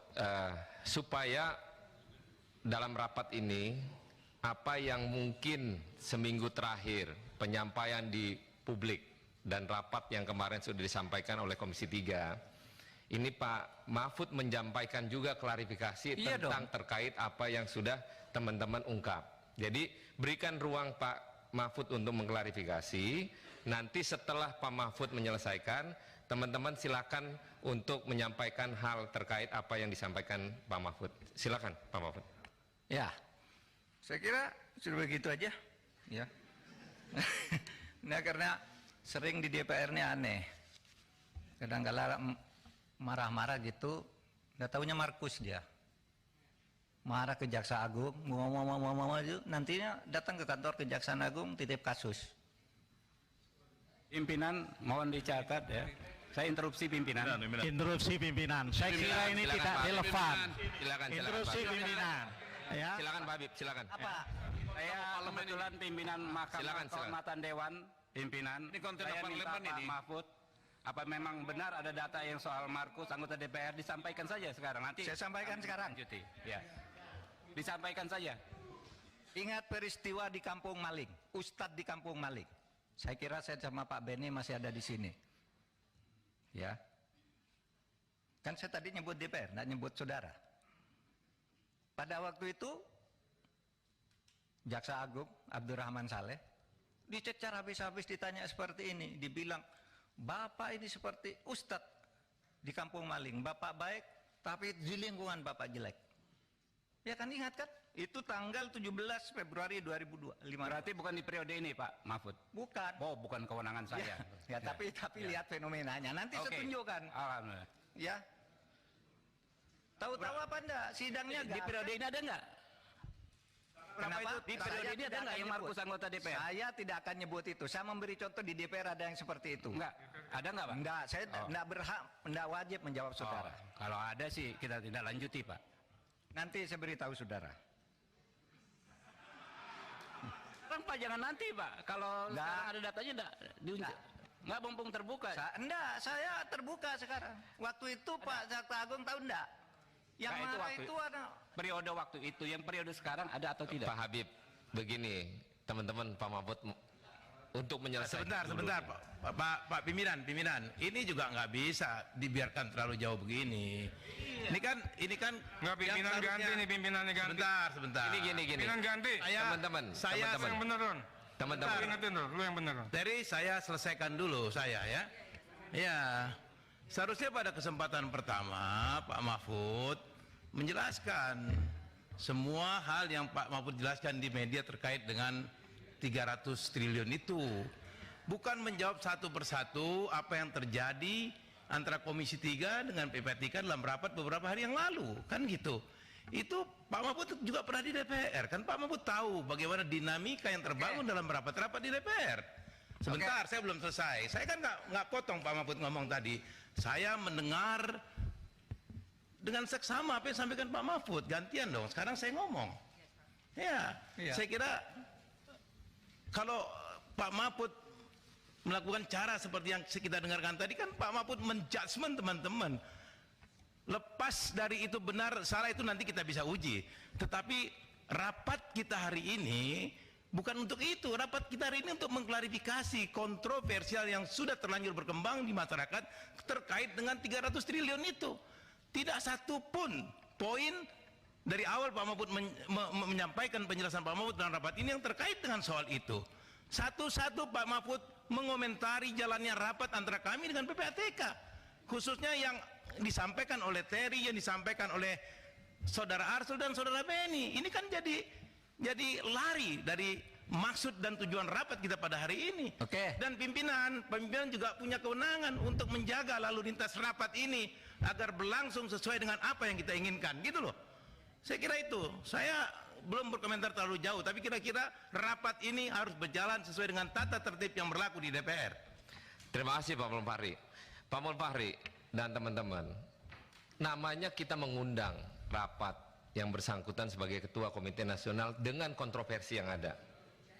Tapi kalau akhirnya yang bersangkutan menjelaskan dulu dengan apa yang terjadi, dengan mengklarifikasi yang terjadi belakangan terakhir, tidak salah sebenarnya. Nanti kalau selesai dia mengklarifikasi, Pak Menko, baru kita tanggepin Pak, supaya apa yang menjadi klarifikasi Pak Mahfud ini bulat. Bukan berarti nanti interupsi. Mau kapan selesai Pak? Mau 2 hari, Pak Arteria tadi udah suruh ganti saya sebagai pimpinan. Ini lagi di luar jalur. Kan kita lagi mendengarkan dulu Ketua Komite menjelaskan Pak. Supaya terungkap mau rapat 7 hari nggak apa-apa. Asal ungkapan dari Ketua Komite apa yang menjadi kontroversi ini terbuka secara publik dengan teman-teman. Nah, kiranya untuk jangan salah mengartikan Pak Mahfud ini menyampaikan ungkapan. Masa nggak dikasih ruang seorang ketua komite atas kontroversi yang ada? Ini kan permulaan. Nah, begitu ya. Nah, lanjut Pak Menko, supaya jangan ada nanti seolah-olah pimpinan tidak memberikan satu keputusan tegas. Oke, Pak Mahfud, silakan Pak Mahfud. Baik, saudara, tadi kan saya sudah sampaikan. Saya akan punya 2 bagian di sini. Satu, saya menjawab pengadilan terhadap Ketua PPATK kemarin yang saya tidak bisa hadir. Bukan tidak bisa hadir, saya sudah siap hadir, tapi jadwalnya diubah. Saya bilang, keterangan saya hari ini akan ada 2 macam. Satu, tentang legal standing, di mana dibilang PPATK tidak boleh melapor ke Menko, Menko tidak boleh bicara ke publik. Padahal ini yang selama ini kita gunakan untuk nangkap teroris, untuk koruptor dan sebagainya. Itu saya menjelaskan itu aja. Nah, sekarang mari masuk, saudara sekalian. Nah, sekarang ke materinya yang menyangkut penjelasan Ibu Sri Mulyani tadi. Pemerintah Republik, saya baca kalau ini. Pemerintah Republik Indonesia senantiasa berkomitmen untuk mencegah dan memberantas tindak pidana pencucian uang dengan mengoptimalkan koordinasi, kolaborasi dan kerjasama antar kementerian lembaga negara. Oleh karenanya, sebagai amanat pasal 92 ayat 2 Undang-Undang Nomor 8 Tahun 2010 tentang pencegahan dan pemberantasan tindak pidana pencucian uang, Presiden membentuk KNKPP TPU, Komite TPU sebutannya. Nah, ini ketuanya ex officio, Menteri Koordinator Bidang Politik, Hukum dan Keamanan. Jadi ini Menteri, kemudian wakil ketuanya Menko Perekonomian, lalu Sekretaris PPATK. Saudara, undangannya kepada saya itu kepada Ketua KNKPP-TPPU dan jajaran. Tidak ada sebutan Menteri Keuangan. Di undangannya dilihat aja. Undang-Undang Menteri Keuangan. Bahwa di sini kemarin berdebat Menteri Keuangan itu di sini. Tapi suratnya resmi kepada kami dan jajaran. Saya ngajak jajaran nih. Yang ada di sini nih adalah ada yang di dalam TPU. Jadi mohon difahami itu. Nah, saudara sekalian, saya ingin menyampaikan secara singkat saja apa yang dimaksud dengan apa itu? Slide-nya sekarang. Slide berikutnya. Saya jelaskan dulu ketika saya nyebut angka itu artinya itu apa? Pertama, tindak pidana pencucian yang itu adalah satu, transaksi keuangan yang menyimpang dari profil, karakteristik atau kebiasaan pola transaksi dari pengguna jasa yang bersangkutan. Kalau profilnya menteri, kira-kira pendapatannya berapa?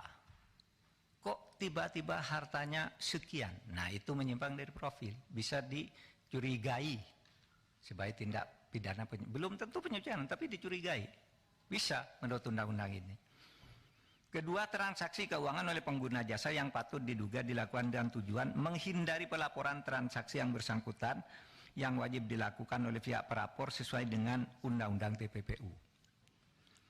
Yang ketiga, transaksi keuangan yang dilakukan atau batal dilakukan dengan menggunakan harta kekayaan yang diduga berasal dari hasil tindak pidana atau transaksi keuangan yang diminta oleh PPATK untuk dilaporkan oleh pihak pelapor karena melibatkan harta kekayaan yang diduga berasal dari hasil tindak pidana.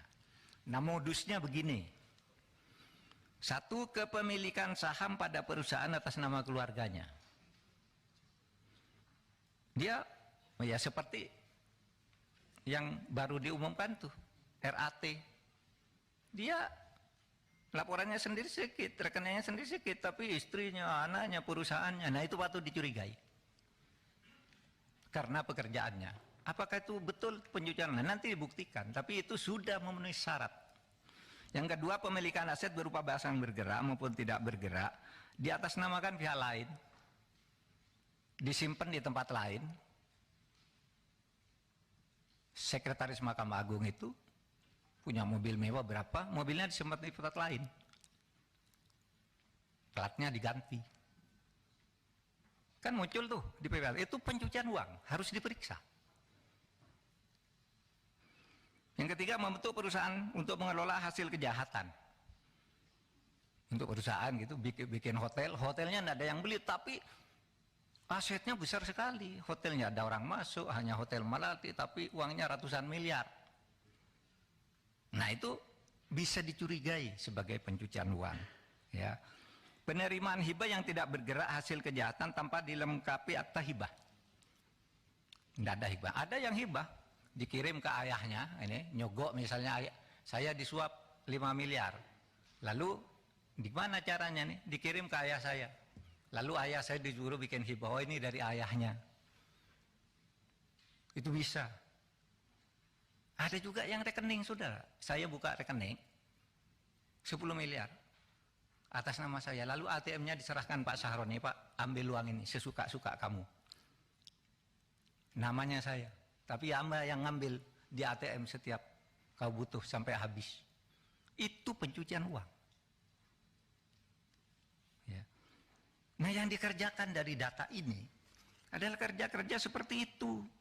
Menggunakan rekening atas nama orang lain untuk menyimpan hasil kejahatan, melakukan transaksi pembelian barang fiktif, dilakukan pembayaran namun barang tidak pernah dikirimkan. Misalnya begini, dari sebuah organisasi di Arab Saudi itu ngirim uang ke Gresik. Apa? Membeli sejadah produk Gresik dan peci. Jelas pengirimannya ke satu perusahaan, tapi barangnya tidak pernah balik.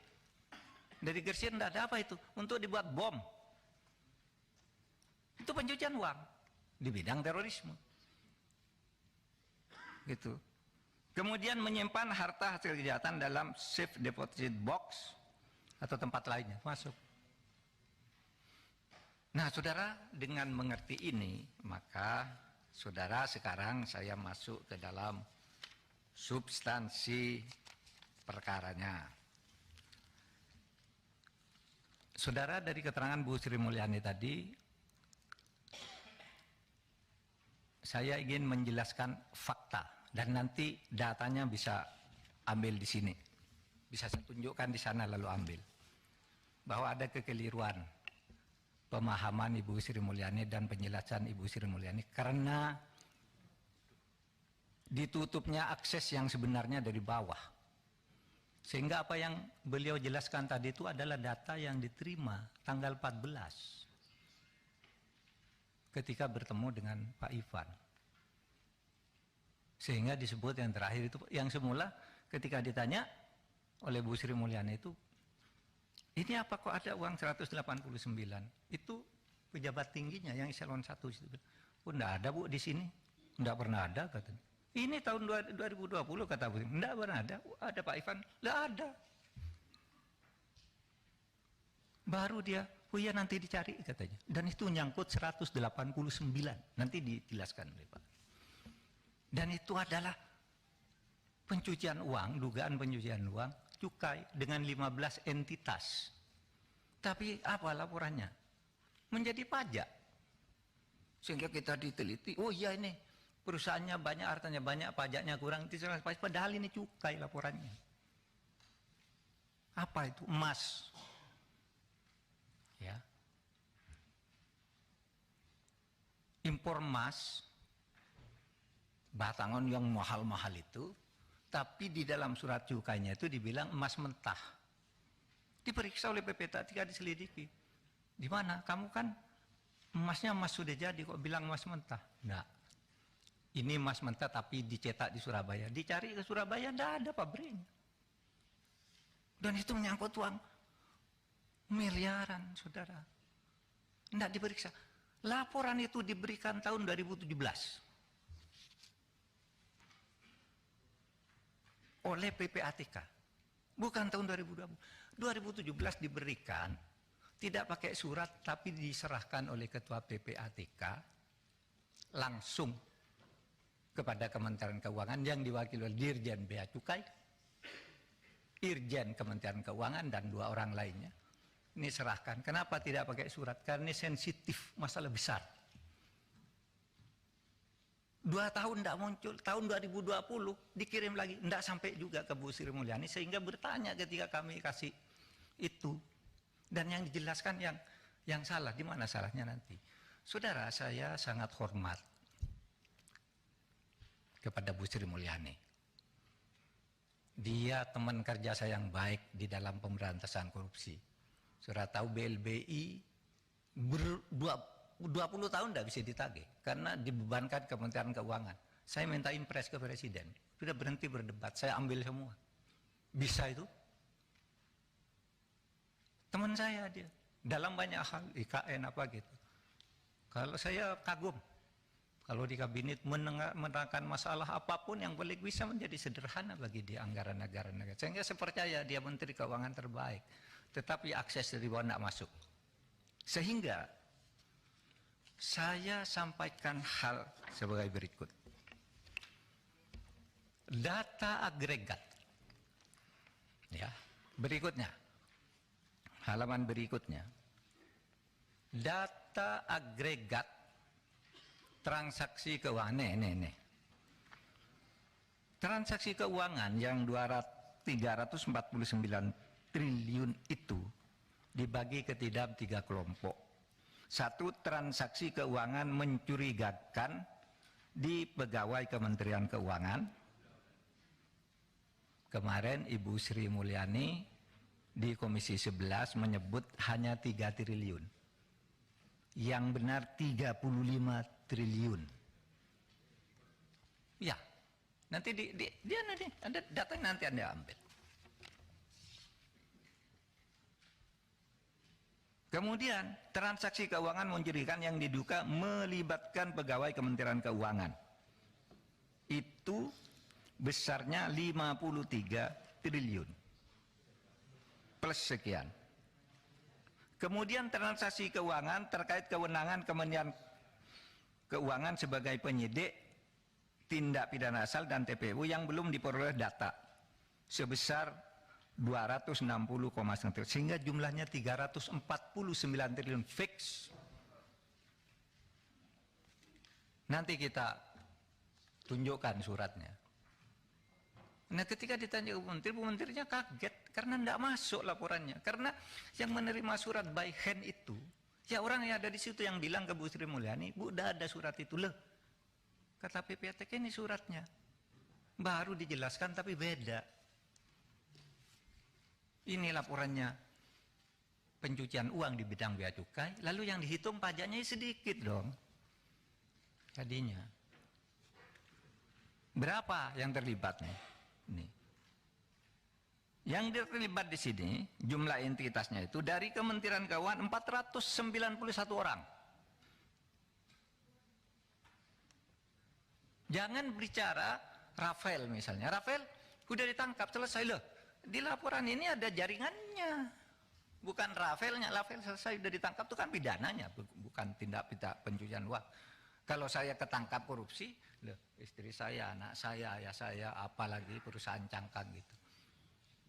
Kan banyak itu entitasnya. Nah, yang kasus 189 itu saudara adalah ya, itu untuk 15 entitas tapi hanya dikeluarkan 1 entitas. Padahal di laporan kami 15 nih, ini, lalu diambil 1, ini sudah selesai pajak katanya. Nanti dicek, saudara. Ya. Jadi di situ, ya. Kenapa 200? Betul 200 yang sampai ke Kementerian Keuangan. Karena yang 100 itu disampaikan ke LH lain, tapi terkait dengan pajak dan bea cukai. Cuma langsung dikirim ke LHA. Jadi 300 yang terkait dengan itu. Di mana salahnya? Kan tinggal kita katakan ini ada yang diserahkan ke Kementerian Keuangan sebagai penyidik, ada yang langsung ke polisi, ke KPK, ke Kejaksaan Agung dan macam-macam. Itu uraiannya kan ada di situ. Ya.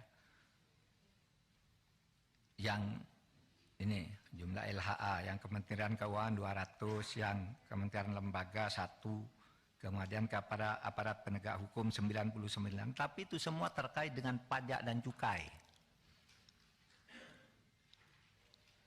Saudara. Jadi jumlahnya 349.874. 187. Nah.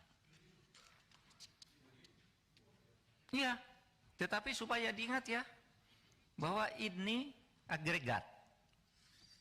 Saya tidak mau menyebut. Kalau bukan agregat, itu sebabnya sebenarnya saudara, halaman berikut. Karena pengertian ini, pada tanggal 20 Maret, kami bersepakat dengan Menteri Keuangan untuk tidak ribut-ribut. Karena kesepakatannya begini, Kementerian Keuangan akan melanjutkan untuk menyelesaikan semua LHA. Waktu itu sudah oke. Yang diduga TPPU dari PPATK, baik menyangkut pegawai Kementerian Keuangan maupun pihak lainnya. Seperti yang telah dilakukan oleh Dirjen Pajak yang telah berhasil. Malah kami mengatakan, dari banyak itu kami menemukan Menteri Keuangan itu sudah berhasil mengembalikan 7,0 triliun. Ya. Untuk pajak, ya karena dihitung pajak. Jadi hitung pencucian uang 7,8 triliun untuk pajak, dan dari bea cukai masuk 1,1 triliun menjadi 8,11 triliun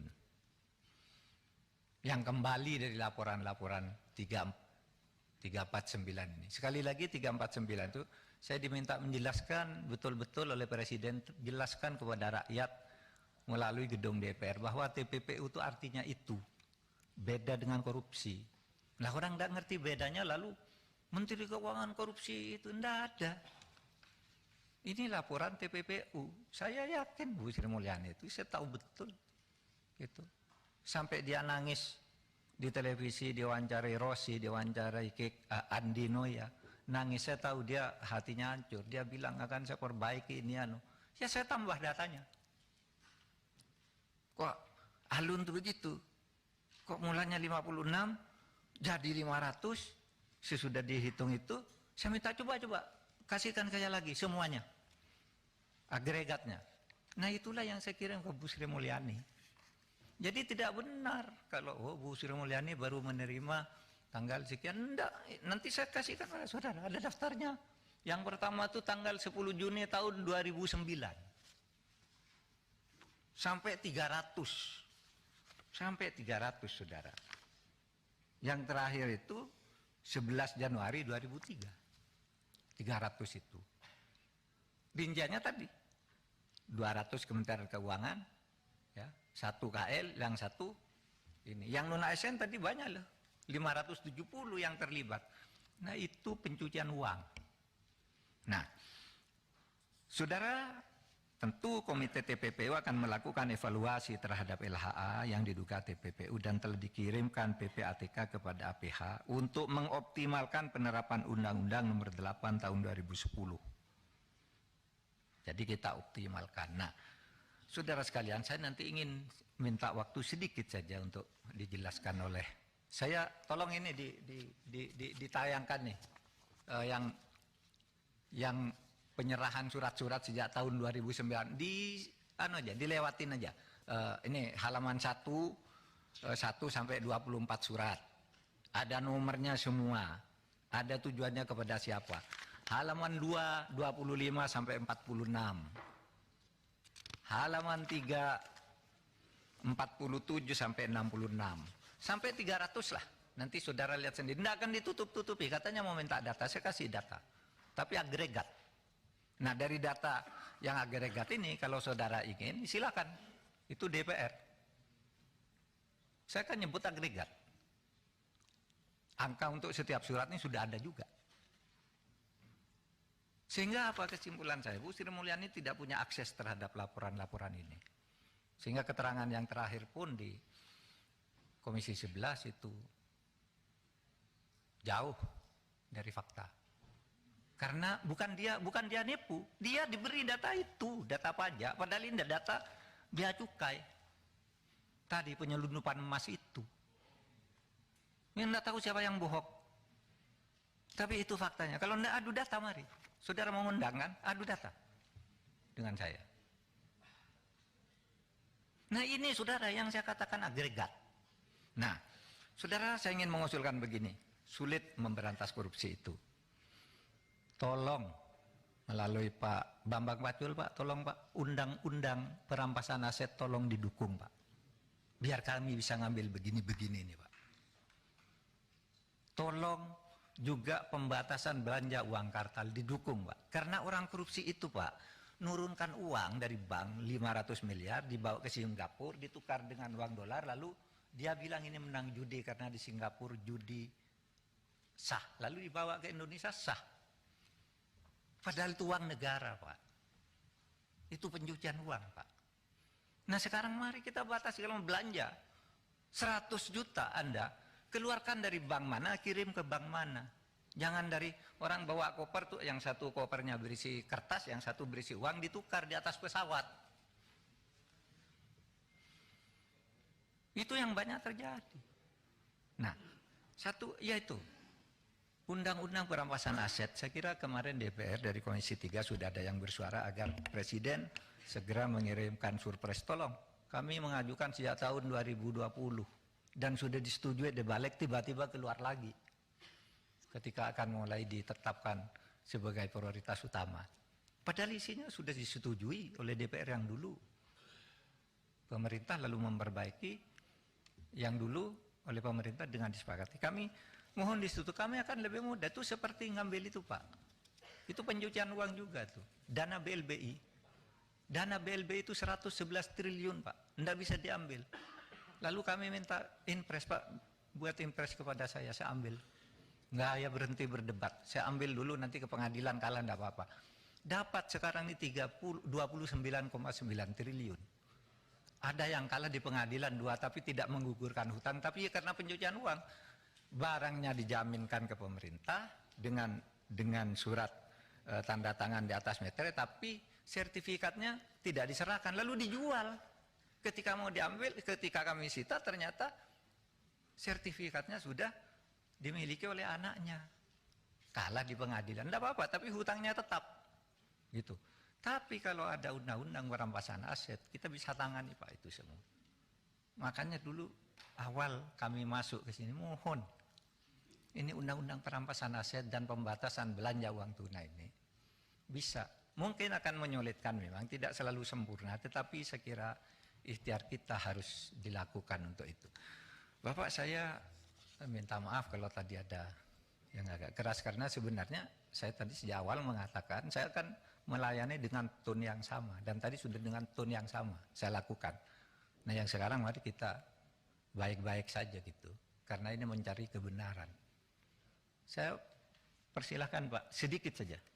Tambahkan tadi itu instruksi soal pimpinan, Saudara Ketua, sebelum Pak Ivan, kalau bisa yang dibaca Pak Mahfud tadi kita difotokopi supaya kita bisa pelajari nih, Pak. Dua-duanya, Pak, termasuk surat-surat itu. Oke. Ya, terima kasih pimpinan. Silakan Pak Ivan. Baik, pimpinan, terima kasih banyak. Assalamualaikum warahmatullahi wabarakatuh. Pimpinan dan seluruh anggota Komisi 3 DPR RI yang kami hormati, Bapak Ketua Komnas dan seluruh anggota, teman-teman semua. Jadi ada dua hal yang kiranya saya harus sambung dari apa yang sudah disampaikan oleh Bapak Ketua Komnas PPT-PPU tadi. Pertama terkait dengan kasus yang 198 triliun. Jadi 189 triliun, mohon maaf. Jadi kasus yang 189 triliun itu sebenarnya adalah kasus kedua atas nama subjek terlapor. Itu kita berikan sekitar tahun 2020, 2019-2020 kita proses. Atas nama subjek terlapor yang sama, sebelumnya sudah kami periksa di tahun 2017. Sebelumnya sudah kami periksa di tahun 2017. Dan kami sudah mengundang Kementerian Keuangan, dihadiri oleh Dirjen Bea Cukai, termasuk juga Irjen, untuk menyerahkan, menyampaikan, mempresentasikan berkas pemeriksaan pertama atas nama subjek terlapor yang sama. Jadi sebelum ketemu 189 di pemeriksaan kedua, kami menemukan subjek terlapor melakukan transaksi di periode 2014-2016 sejumlah 180 triliun lebih. Terima dana masuknya saja. Kalau dengan menggunakan pola TPPU yang menggunakan parameter kami, subjek terlapor melakukan transaksi lebih dari 350 triliun. Kami sampaikan ke Kementerian Keuangan, ini terkait dengan yang Ketua Komnas tadi sampaikan, kasusnya. Ini terkait dengan kepabeanan. Kenapa kepabeanan? Karena ini terkait dengan dengan ada fasilitas impor dan segala macam. Dan penyidik TPPU-nya itu adalah penyidik Kementerian Keuangan. Dalam hal ini adalah Bea Cukai. Kasus 2017 yang kami bangun terkait dengan subjek terlapor pertama itu nilainya 180 triliun. Abaikan yang 180 triliun lainnya. Kalau kita kalkulasi menjadi 360 triliun. Karena kita kemudian sudah menyerahkan, kita Terima kasih sudah nonton. Jangan lupa like, subscribe, dan share ya.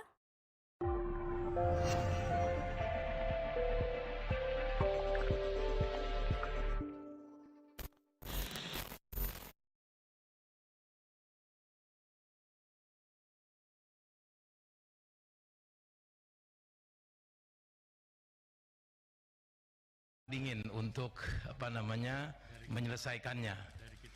Saya kira dari tadi kita sudah mendengar beberapa teman-teman yang menyampaikan pendapat, tidak ada satupun yang memposisikan pemerintah tidak equal dengan DPR. Saya kira itu yang pertama poinnya. Jadi kita memang equal ada di sini untuk membicarakan apa yang menjadi tema rapat kita pada hari ini. Saya tidak akan lari kemana-mana. Ini soal kontroversi 349 triliun.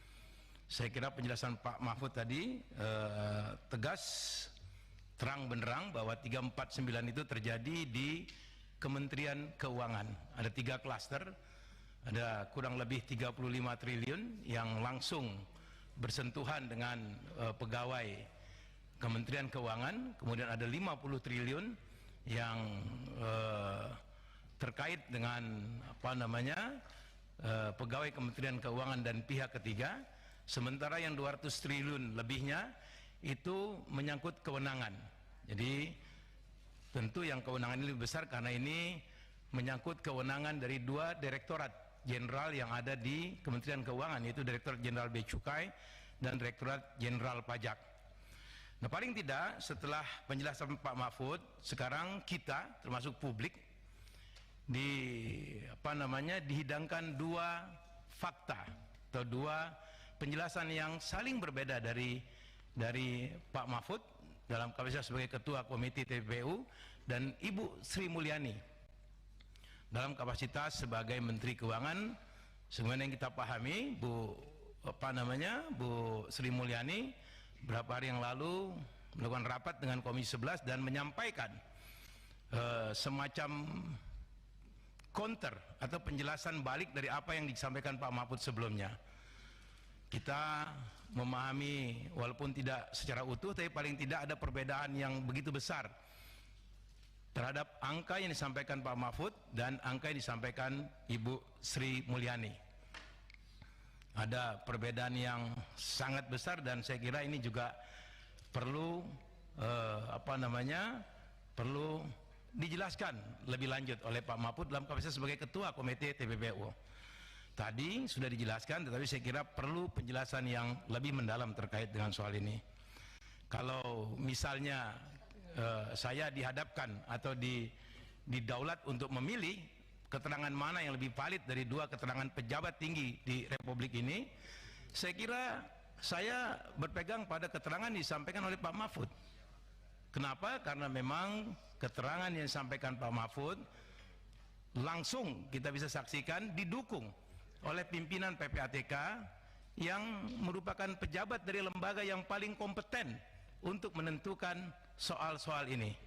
Sehingga undang-undang menyatakan bahwa PPATK memiliki kewenangan untuk menelisik indikasi terjadinya tindak pidana pencucian uang. Jadi saya kira kalau kita disuruh memilih data mana yang lebih valid dari 2 data yang disampaikan oleh 2 menteri di kabinet Pak Jokowi ini, tentu saya berpegang kepada data yang disampaikan Pak Mahfud dalam kedudukan sebagai Ketua Komite karena dia mendapat laporan langsung dari Kepala PPATK. Nah, yang jadi soal sekarang angka yang disampaikan tidaklah kecil, 349 triliun. Tadi Saudara Miss Bakun menjelaskan proses yang terjadi terkait dengan soal ini. Saya tidak memiliki kemampuan untuk memahami secara baik, tapi paling tidak secara sederhana, angka 349 itu bukanlah angka yang real dari terjadinya tindak pidana pencucian uang. Karena memang terhadap transaksi atau terhadap uang yang bolak-balik itu dihitung beberapa kali. Tapi kalau kita bisa membangun analogi, membangun sebuah perandaian, andai saja dari 349 itu 20% yang benar, artinya ada 70 triliun kejahatan, indikasi tindak pidana pencucian yang terjadi di lingkungan Kementerian Keuangan. Dan saya kira ini harus dibuat terang benderang. Kenapa begitu? Karena kita tahu bahwa Kementerian Keuangan adalah hulu dari sistem pengelolaan keuangan negara.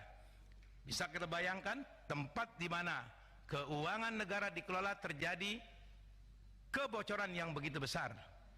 Kita ingat beberapa waktu yang lalu di DPR RI pernah ada Pansus Senturi untuk sebuah kejahatan yang angkanya jauh dari itu. Senturi kalau tidak salah 6,7 triliun atau 7 triliun, kurang dari 7 triliun di DPR ini dibuat pansus. Walaupun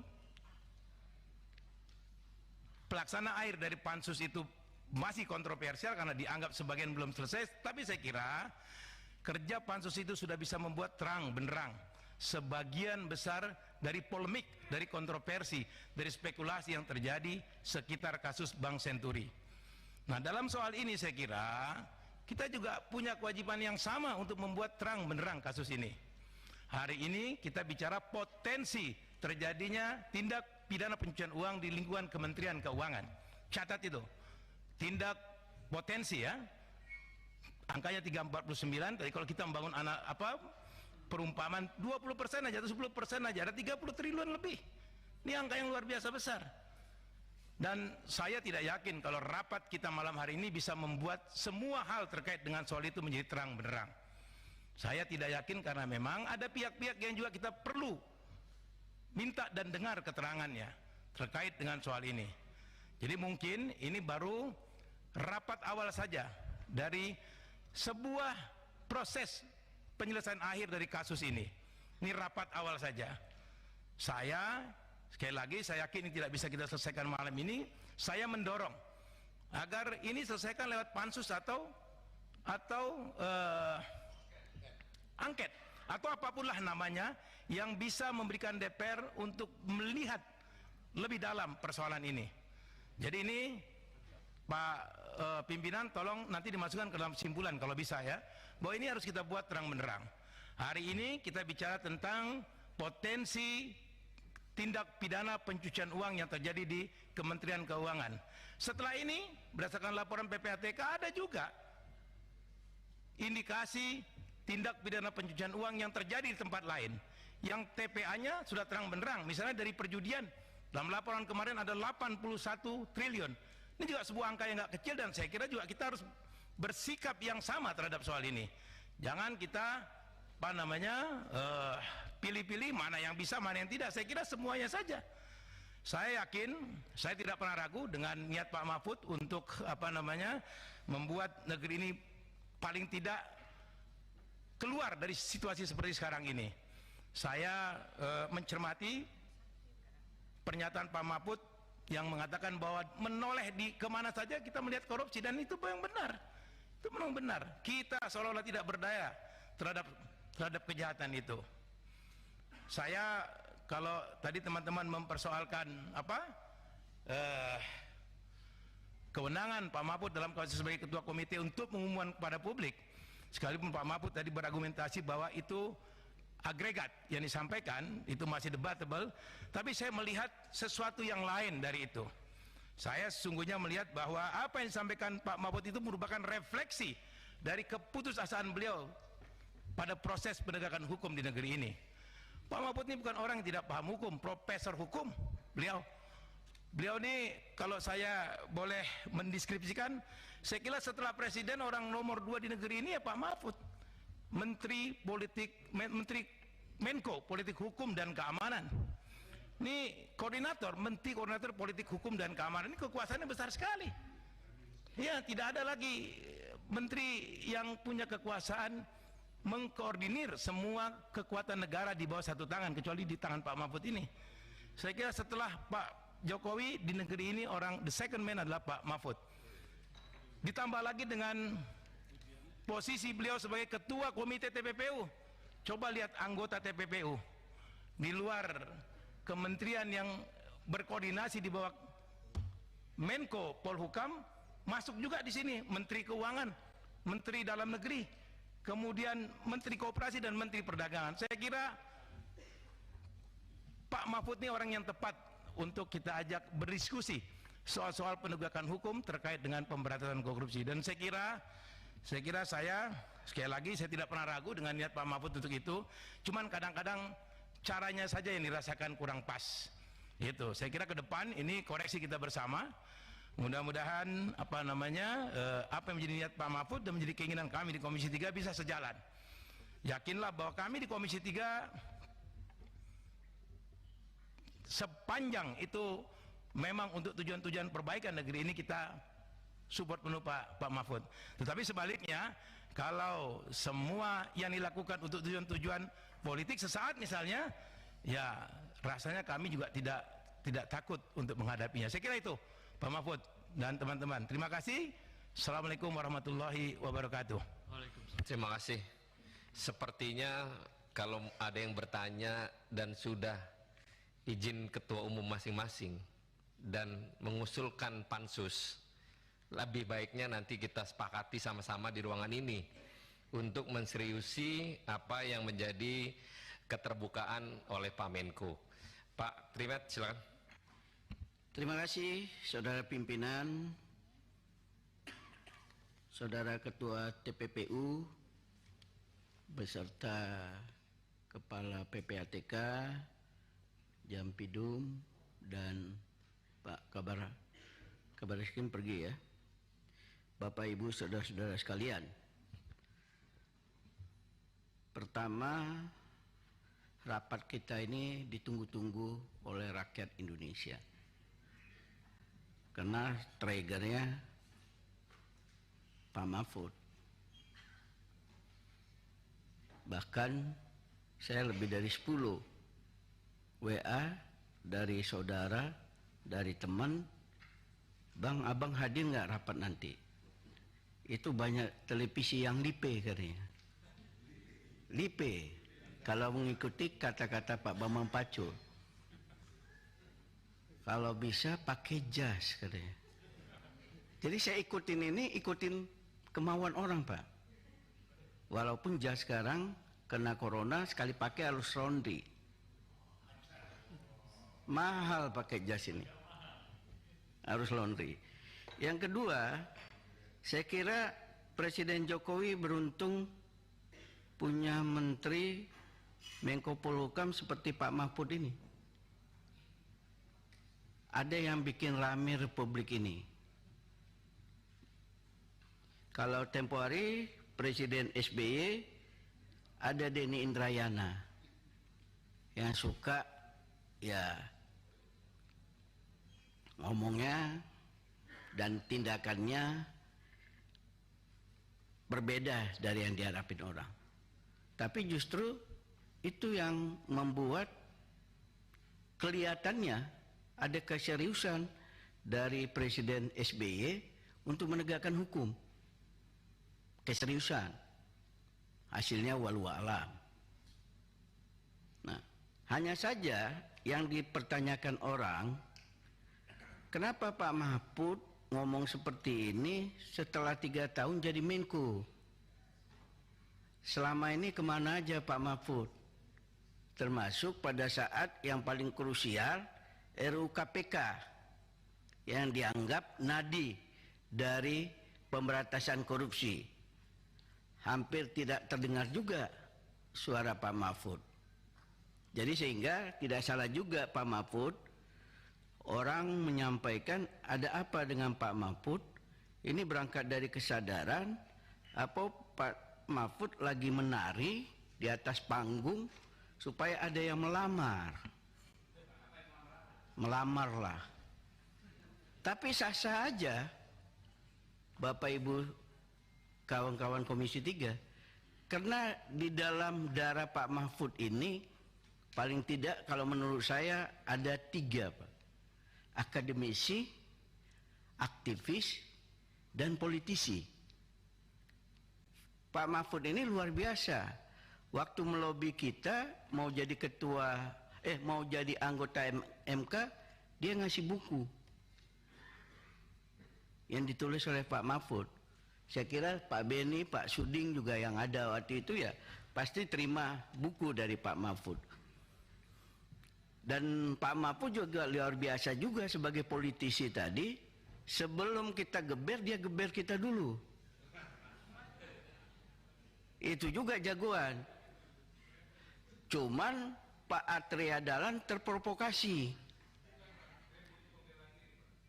Terprovokasi padahal itu gaya orang politik. Itu gaya orang politik. Jadi waktu Pak Mahfud sok-sok serius tadi, ya saya sih ketawa-ketawa aja. Ini belum lagi gaya Maduraan. Udah politisi, orang Madura. Ya buktinya begitu ada 2-3 kali interupsi, Pak Mahfud kemudian sadar, waduh dulu saya juga begitu. Waktu tempat duduknya di tempat duduk Pak Suding itu kan suka di situ dulu Pak Mahfud duduknya. Ya? Situ Pak Mahfud paling suka di situ. Iya kan, betul kan Pak Suding? Paling suka di situ. Jadi dia juga sadar mungkin, wah dulu juga saya begitu tuh. Kalau ngejar-ngejar. Jadi kita anggap itu bagian dari upaya kita sama-sama untuk menegakkan kebenaran. Yang kedua, saya juga masuk itu pengantar Pak Mahfud, Bapak Ibu anggota Komisi 3. Kedua, bagi saya 9 tahun itu lama sekali itu. Ya, akumulasinya lama sekali. Kalau saya pelajari Pak Mahfud di dalam Perpres nomor 2 ini, di pasal 8 ini ada nih bea cukai pajak nih di sini ya. Dan di pasal sebelumnya pasal 6-nya disampaikan bahwa minimal setahun sekali harus rapat. Nah ini sepanjang perjalanan itu apakah nggak ada rapat, apakah tidak ada komunikasi, termasuk oleh Ketua PPATK, karena kalau kita lihat kan sekretaris merangkap anggota ini kepala PPATK. Artinya dalam sebuah organisasi sekretaris itu orang kedua. Nah tentu saja kepala PPATK menurut hemat saya punya kemampuan untuk berkomunikasi formal dan informal kepada instansi-instansi ini. Termasuk yang ramai dibicarakan di Kemenku, pajak dan bea cukai. Nah, sebenarnya selama ini terjadi, walaupun kita tahu Pak Ivan ini kalau nggak salah kepala PPATK kelima Pak ya. Setelah Pak Yunus Husin ya, yang pertama kali, baru Pak yang kelima lah, Pak Ivan ini. Bagaimana sebenarnya selama ini respon mereka? Kalau membuat LHH itu kan memang tupoksinya PPATK. Dan ini kan juga baru hasil analisis. Belum merupakan bisa dikategorikan sebagai sebuah tindak pidana. Menurut saya Pak, hasil analisis. Karena itulah Bapak sampaikan ke pajak, sampaikan bea cukai supaya mereka tindak lanjuti. Keempat, saya tidak mempersoalkan 349, Ibu Sri Mulyani ngomong 3,2, tadi 3,35. Bagi rakyat, Pak Mahfud, Pak Ivan, ini goalnya mau kemana? Ya, target dari Pak Mahfud sebagai ketua TPPU ini apa untuk kepentingan negara? Kita beberapa kali memang membaca bahwa Pak Mahfud menyampaikan kalau mandek dalam rapat-rapat, saya tweet. Ya kan sebenarnya tweet Pak Mahfud soal Sambu dulu bagus. Ya, hanya saja yang kurang dari tweet Pak Mahfud ini menyampaikan nanti lihat di dalam persidangan ada kalimat-kalimat tidak senonoh. Saya tunggu-tunggu nggak ada, Pak. Sidang Sambo dari awal sampai akhir. Yang anak-anak nggak boleh dengar katanya. Tapi apa yang dilakukan oleh Pak Mahfud menjaga itu, saya kira ya berhasil. Semuanya dapat sanksi hukum yang cukup berat, dan masyarakat memberikan tepuk tangan terhadap penegakan hukum di pemerintahan Presiden Jokowi. Karena selama ini titik lemah itu dianggap di bidang penegakan hukum. Nah, kemudian yang kelima, Pak Mahfud, dari hasil LHH ini, sudahkah ini juga disampaikan kepada penegak hukum? Bisa nggak disampaikan kepada kita dalam kesempatan rapat ini? Apakah itu sudah ke kejaksaan, kepolisian, atau KPK? Ya. Begitu rame-rame kasus ulun ya tempo hari, dan masuk TV pelah Pak Pahala Nainggolan, Deputi Pencegahan, ada rumus pada saat itu masih ratusan miliar. Kemudian Pak Pahala menyampaikan, kita belum ada laporan tuh, dia bilang, angka-angka itu. Nah, ini seperti apa, Pak? Karena penegakan hukum itu yang paling penting ada menyelamatkan keuangan negara melalui siapapun itu. Apakah pihak swasta yang Bapak sinyalir tadi, ya, ataukah ASN? Prediksi Pak Mahfud dari angka-angka ini, kalau saya tidak seperti Pak Mulfahri, mana yang benar Pak Mahfud atau Ibu Sri Mulyani, hanya mereka sama Tuhan yang tahu mana yang benar. Walaupun Pak Mahfud ada PPATK, tapi PPATK juga kan manusia. Jadi itu Pak, bagi saya yang paling penting, supaya kita tahu ada potensi keuangan negara yang bisa diselamatkan. Terakhir, kelima, Pak Mahfud, juga kalau ini punya potensi tindak pidana, pastilah punya ya, korupsi atau apa. Ini menjadi concern kita mungkin ke depan, menjaga uang atau barang hasil sitaan. Saya mendengar Mahkamah Agung akan membuat SEMA untuk ini. Nah, mungkin Pak Mahfud sebagai Menko Polhukam bisa juga menindaklanjutin, karena saya kira misalnya KPK menyita, kepolisian menyita, kejaksaan menyita, menunggu ingkrah sekian tahun. Mobil aja yang tadinya 500 juta kalau 5 tahun udah anjlok itu. Rumah udah rusak. Nah, selain undang-undang yang penting yang Pak Mahfud bilang tadi, pembatasan uang dan perampasan aset, perlu dipikirkan Pak, soal barang sitaan. Ya, saya kira besar sekali itu barang sitaan itu. Dan kita melihat selama ini seringkali barang sitaan itu disalahgunakan oleh aparat penegak hukum. Saya nggak tahu juga apakah dari Menko Polhukam ada juga yang mengawal sampai dengan proses lelang yang dilakukan oleh Kementerian Keuangan. Nah, ke depan kita juga harus melihat ke sana, karena sisi ini yang selama ini menurut saya kurang kita perhatikan. Ya. Bagaimana menyelamatkan uang barang hasil kejahatan supaya harganya tidak merosot. Kalau menunggu ingkrah ya bisa 5 tahun baru ingkrah. Itulah kira-kira yang bisa saya sampaikan.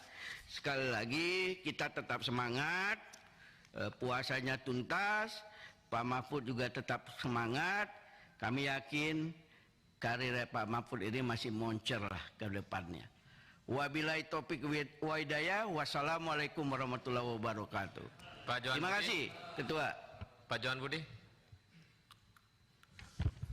Terima kasih Ketua.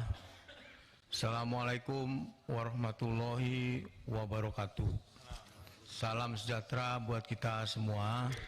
Yang saya hormati teman-teman di Komisi 3, yang saya hormati juga Pak Mahfud MD, kemudian juga Kepala PPATK, dan juga jajaran yang ada di ruang rapat ini. Sebenarnya saya nggak mau bertanya Pak Mahfud, tapi saya terkejut Pak, ketika Pak Mahfud tadi di ending pernyataan mengatakan begini Pak. Kasihan Bu Sri Mulyani. Apa yang disampaikan oleh Bu Sri Mulyani di depan Komisi 11 itu tidak berdasarkan fakta. Apakah benar Pak Mahfud menyatakan begitu tadi? Kalau tidak salah kita bisa putar ulang. Benar ya?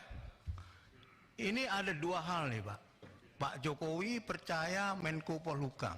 Saya yakin juga Pak Jokowi percaya Sri Mulyani. Berarti ini yang bohong siapa ini? Menurut Pak Mahfud, ya Pak Mahfud yang benar. Bu Sri Mulyani bicara tanpa fakta. Coba kita tanya ke Bu Sri Mulyani. Mungkin Pak Mahfud, mungkin ya. Bu Sri Mulyani juga akan bilang seperti Pak Mahfud sampaikan. Pak Mahfud bicara tanpa fakta. Saya yang benar, kira-kira begitulah Pak Mahfud. Bisa terima Pak ya. Jadi ini perlu teman-teman di Komisi 3, saya kira ini bukan persoalan yang ecek-ecek ini ya. Ini persoalan serius buat saya. Ketika Pak Mahfud 8 Maret menyatakan ada 300 triliun transaksi mencurigakan di Kementerian Keuangan. Perlu kita bold ini ya. Yang kemudian ada saut-bersaut yang agak bergeser lah. Jadi gara-gara statement itu damage-nya is done gitu lah, kira-kira gitu. Kenapa begitu? Mantan Ketua PBNU menyampaikan bahwa seolah-olah mengajak gitu ya. Kalau ini yang terjadi di pajak, karena momentum atau statement Pak Mahfud itu tidak terlalu jauh dengan kasus yang sedang ramai dibicarakan. Opini publik pasti Pak Mahfud mengarah ke pajak. Pasti itu, nggak mungkin tidak. Sehingga di media sosial saya lihat banyak sekali ajakan untuk memboikot pajak. Ini yang saya baca. Ini kan sudah ada kegaduhan ya menurut saya yang perlu kemudian diluruskan. Kemudian Pak Mahfud MD ketika rapat dengan PPATK, saya sengaja tidak bertanya Pak. Kenapa? Karena saya anggap sudah anti klimaks. Kenapa saya menyimpulkan begitu? Saya menjadi clear ketika Pak Mahfud, Kepala PPATK, Bu Sri Mulyani memberikan keterangan pers Pak. Saya anggap sudah selesai itu. Jadi nggak ada gunanya Komisi 3 memanggil Kepala PPATK waktu itu. Dan saya juga bertanya-tanya, sebenarnya tujuan kita manggil Pak Mahfud MD ini untuk apa? Kesimpulannya apa? Kalau memang apa yang kita maui sebenarnya kan bagaimana membuat terang 349 triliun itu. Terangkah 349 triliun itu? Belum terang Pak. Nggak ada yang terang tadi yang sampaikan. Yang Bapak bilang agregat tadi. Belum clear. 349 triliun itu apa yang terjadi? Belum ada Pak, kita belum tahu. Karena itu ini perlu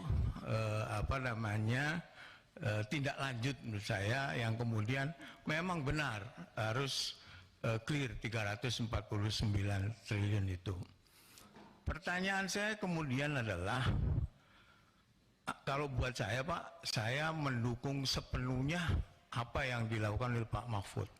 Membuka data ini seluas-luasnya, biar publik juga tahu Pak.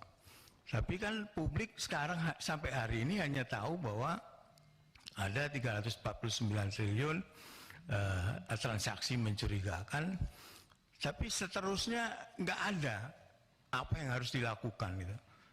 Yang lebih penting adalah bagaimana penegak hukum, polisi, jaksa, KPK dan juga BPNS ya, itu menyelidiki apa yang disampaikan, data-data yang disampaikan oleh PPATK di ruang yang semestinya gitu ya. Apa yang maksud saya ruang semestinya adalah ya dalam proses penyidikan. Yang berikutnya, Pak Mahfud, saya awam hukum, Pak. Saya jauh pengetahuannya dengan Pak Mahfud yang profesor di bidang hukum. Tapi saya punya pengalaman kerja di lembaga yang ngurusi soal hukum, Pak. Sehingga ketika ada statement, ada transaksi mencurigakan, TPPU bukan korupsi. Udah disimpulkan bukan korupsi. Irjen di Kemenku menyatakan itu bukan korupsi. Siapa sebenarnya yang berhak menyatakan itu bukan korupsi atau korupsi? Sepanjang yang saya tahu, TPPU itu ada namanya pidana asal. Saya mohon dikoreksi Pak Mahfud, saya awan hukum. Jadi ada pidana asal, predikat krimnya itu harus ada.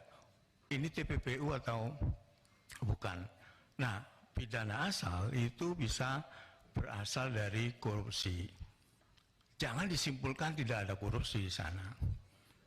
Jadi Pak Mahfud, saya ingin tahu apa dasarnya dari pernyataan bahwa 349 triliun itu bukan korupsi.